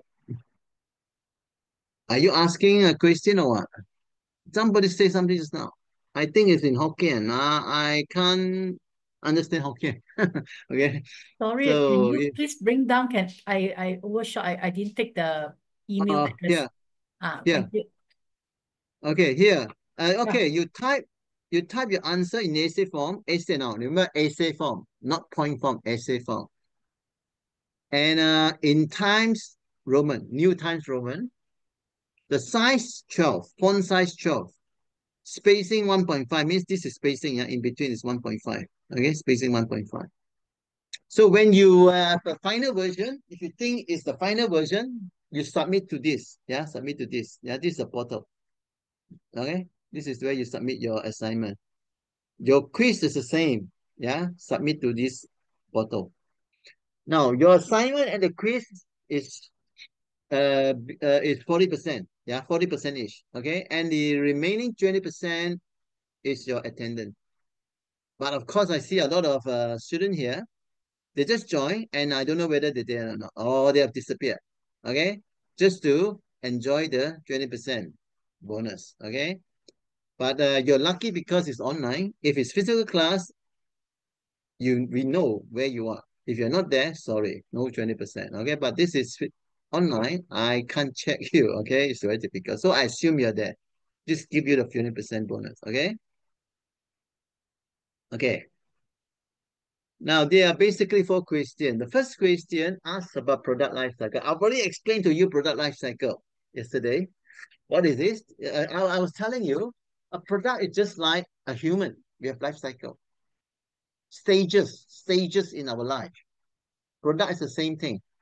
Okay? Basically, there are a few stages or 4 stages. Okay? But in this case, remember, in this case, describe the product life cycle. And you see, you describe means you got to explain what is product life cycle and elaborate on the strategic mode. This strategic mode, what you're supposed to do strategically that the firm need to do, yeah, or need to adopt, okay, at the introduction and growth stage in terms of the 4P. So, in other words, you use the marketing mix here. Now, it mentioned 4P, not 7P, only 4P. So you use the marketing mix to answer this question. So the question only asks you about the strategy move for introduction stage and the growth stage. That's all.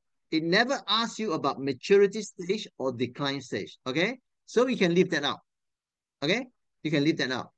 Maturity and decline stage, you can leave that out. But of course, when you explain the product life cycle, you got to explain all the stages. Okay? So when you talk about strategic movement, the strategy you're going to use, what strategy you're going to go to adopt, yeah, at introduction stage and growth stage. Now you use the 4P to answer this. Use the 4P. What are the 4P? Product, price, place, and promotion. Okay, so what are you going to do during introduction stage with the 4P? What are you going to do using the 4P at the growth stage? That's all. Okay, 10 marks. Now this question or this answer should be around 400 to 500 words. Should be around there. Okay, because you have two parts. Yeah, one part here and the other part here. So it should be about 400 to 450 or 500 words for this one. Okay. Then question 2. This is about 300 words. Describe the 4th step in the innovative marketing. Now you got to be very careful. It's not innovative marketing. It's marketing process the 4-step. Yeah, you see, you see, a lot of students got caught by this one. So you got to be very careful. Okay. Now this is about 300 words. 300 words. Okay. Then question 3. Reactive. Now, what is reactive? Remember, innovation strategy, there are 4. Proactive, active, reactive, passive. Okay, so the question only asks you reactive. So you don't go and tell people all the thing, oh, proactive, what is proactive, what is active, what is reactive, what is a passive. You're wasting your time. You're wasting your time. Yeah, because those are nonsense. You know, you got a lot of unnecessary what do you call a topic in your answer. Go straight to your reactive. What is reactive? Or you can talk about the 4, then you say, what, reactive one, then you start to elaborate, focus on reactive, okay? So this one will actually require about 300 words, 300 words, okay? 300 words will do, because this is actually a very short, short answer. Then the last one is IKEA. Write a short essay about 500 words on the factor that contribute to IKEA's success. You've already watched a video about IKEA. So it gives you an idea, what is IKEA, how IKEA becomes so successful. Now, there are a lot of articles online that talk about IKEA, how IKEA, the success of IKEA. So it tell you how IKEA becomes so successful. Yeah, so it's very simple. Now, the other thing I want you to tell you is that always cite your sources. So when you're writing, you cite your sources, where you get the information from. It cannot be picked from the air. You cannot pick answer from the air, information from the air. So you have to cite your sources. Yeah, for example, you're talking about IKEA. This IKEA strategy or whatever, then where do you get these sources? In bracket. Then at the end of every answer, I mean, these are essay answers. These are short essay answers, actually. At the end of every short essay answer, you need to provide the reference list. The reference list means the whole sources. For example, in this case, in my IKEA, you get the source. It said about the strategy of IKEA, about the shopping routes or whatever. It's from these sources. John, yeah, from John. Okay, they say that the author is John, year 2000, bracket. Okay, this is all John, comma, 2000, bracket. That's within your text. So at the end of your essay, you need the reference. Reference is different, yeah? Maybe John.A.L, the full name, then dot bracket, year 2000, dot bracket, to stop, then the title of the book or journal or whatever. Okay, maybe IKEA, IKEA success, contributing factor to IKEA success or whatever. Yeah, if it's a journal, then there'll be a journal name, maybe Business Time journal or whatever. Yeah, then there'll be a version edition, then the pages from when to the P for page, from which page to the other page to stop. Okay, that is for your reference. Yeah. Sorry, sir. If it is a online article, so we just click online article. the link. No. Online article. You put it retrieve from. Yeah. On what date? What time? What date? Maybe 12th of February 2005, 2025. Yeah. Colon. Then the HTTP whatever or the link. As a reference list. Understand? Now, Okay. have you any idea about referencing? Do you have any idea about referencing? Yes. Yes. Have you follow which style? APA. APA style, okay. So, does everybody knows how to do citation and referencing? Yes. No. Everybody? No. You're not. Okay, what I'm No. going to do is, I'm going to send you, I have some PowerPoint on this, yeah? I'm going to send you one. No, let me see. Oh my God. Okay, I'm going to send it to,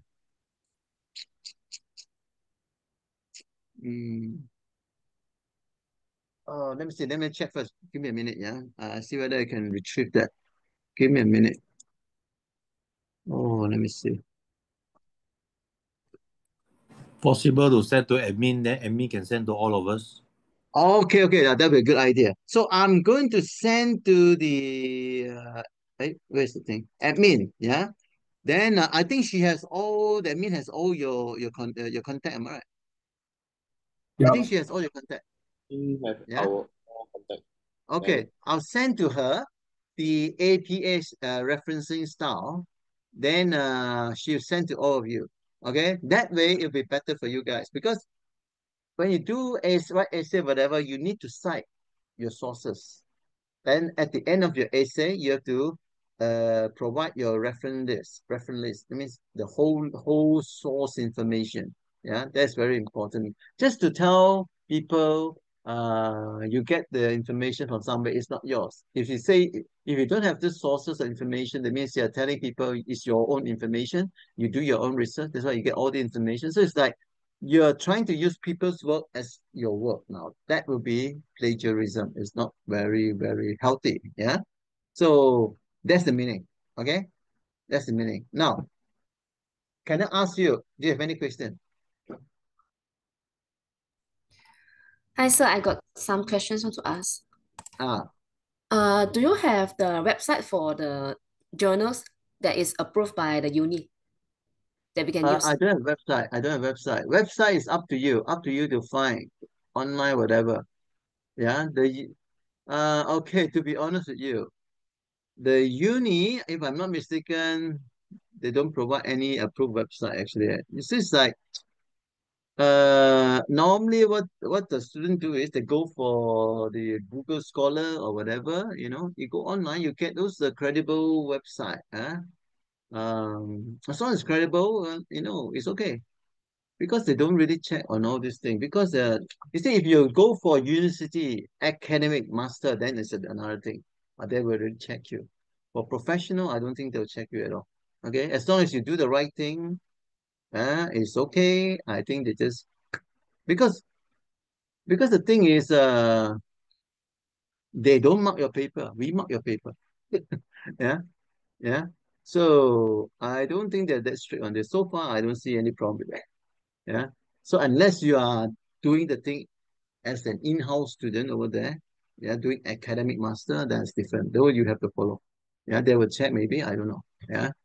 So you don't have to worry about that. Okay, as long as you cite your sources of information, yeah, then you should be okay. That means it's telling people it's not your thing. You get it from somewhere, and I'm using it to relate to my answer. That's all. I mean that should be okay. Yeah. Yeah, just share us the how to do the reference. Then we put because this some of us maybe this is the first time to do the thesis kind of submission.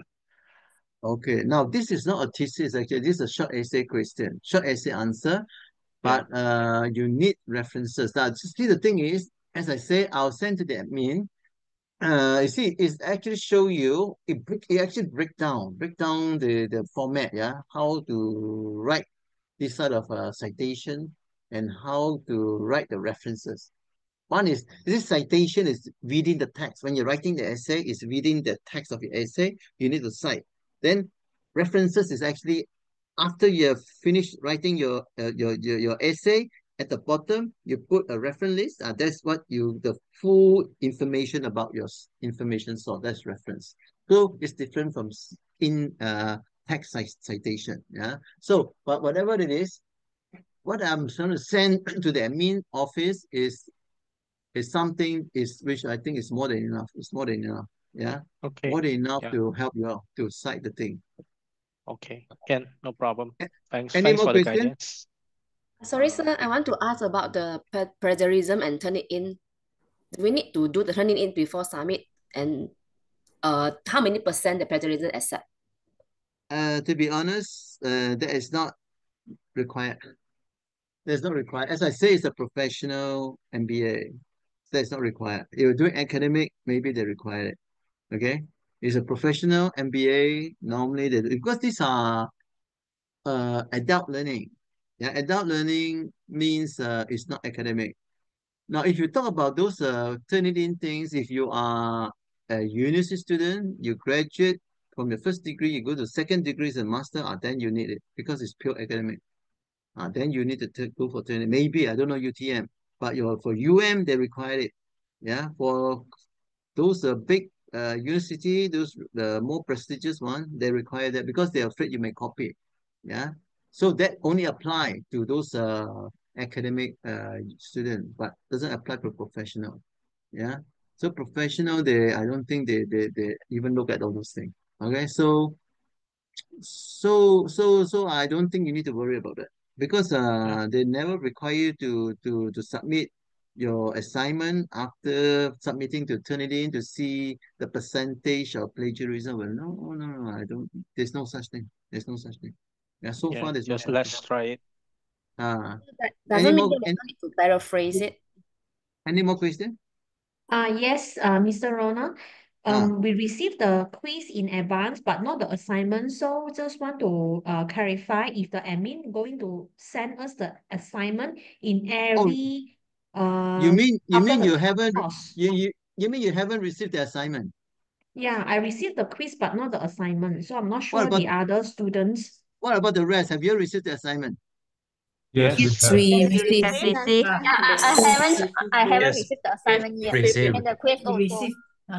Ah, I haven't so received funny. yet. How come? Sorry to interrupt. For those students who did not receive quiz as assignment, can approach our student affairs team. No worry about that. Not to worry, okay? You definitely get it because you have a deadline to submit your assignment and quiz, okay? And there was one student who actually told me she already submitted a quiz and assignment. Yeah, before I think today he submitted yesterday or today. Now, that student is very good. Yeah, I don't know whether she did the right thing or not, but I'm sure she know what she's doing. Yeah, she actually asked me whether she could start doing the assignment and quiz. That was let me see, when was that? Wednesday or Tuesday? That was way before the weekend class.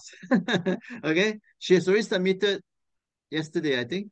Yeah, she told me that. Yeah, but anyway, I hope she did the right thing. But whatever it is, always refer to your material. Yeah, because all the answer is in your material. Okay, all the PowerPoint material is good enough. But I will advise you to search for more information because when you write these sort of things, this essay thing, you need more information. What you see in the PowerPoint are very skeletal, very skeletal. It's not good enough. It's not enough to write a full essay. Okay, so you just if you don't have time, just go online and search. It's very easy. All these are easily available or easily available. Yeah, no big deal. Like product life cycle, you get so much ton and ton of information about product life cycle online. You got about reactive, proactive innovation strategy. It's all over the place. You can easily get them. Okay, but don't copy direct. Don't copy direct. Okay, that's the thing. Don't copy direct. You rephrase. Rephrase. The copy direct is plagiarism. So you rephrase. You rephrase it, makes it look like yours. Yeah, look like yours. Your own, but it's not your work. That's why you need citation to tell people you get this information from where and so forth. But you rephrase it.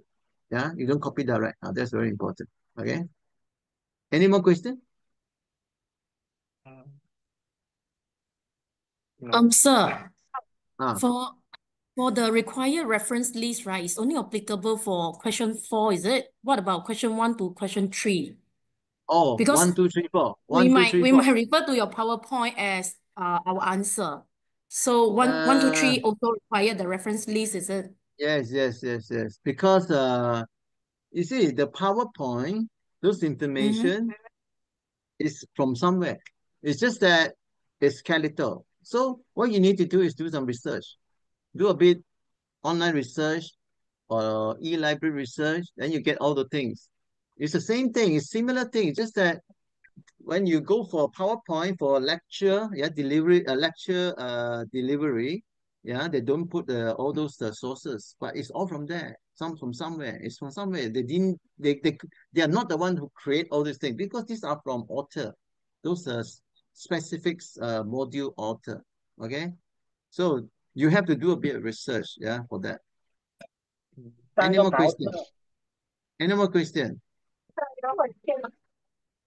Now, Sorry, for those sir, who are... can I know the for, maximum word count for question? what's that? What's that? Maximum word count. Word count Maximum for word. what? Maximum word count. I already told you. For question 1, it should be about 450 to 500 for question 1. For question 2, it should be about 300. Yeah. For question 3, also about 300. For question 4, it should be 450 to 500 words. What if more than that?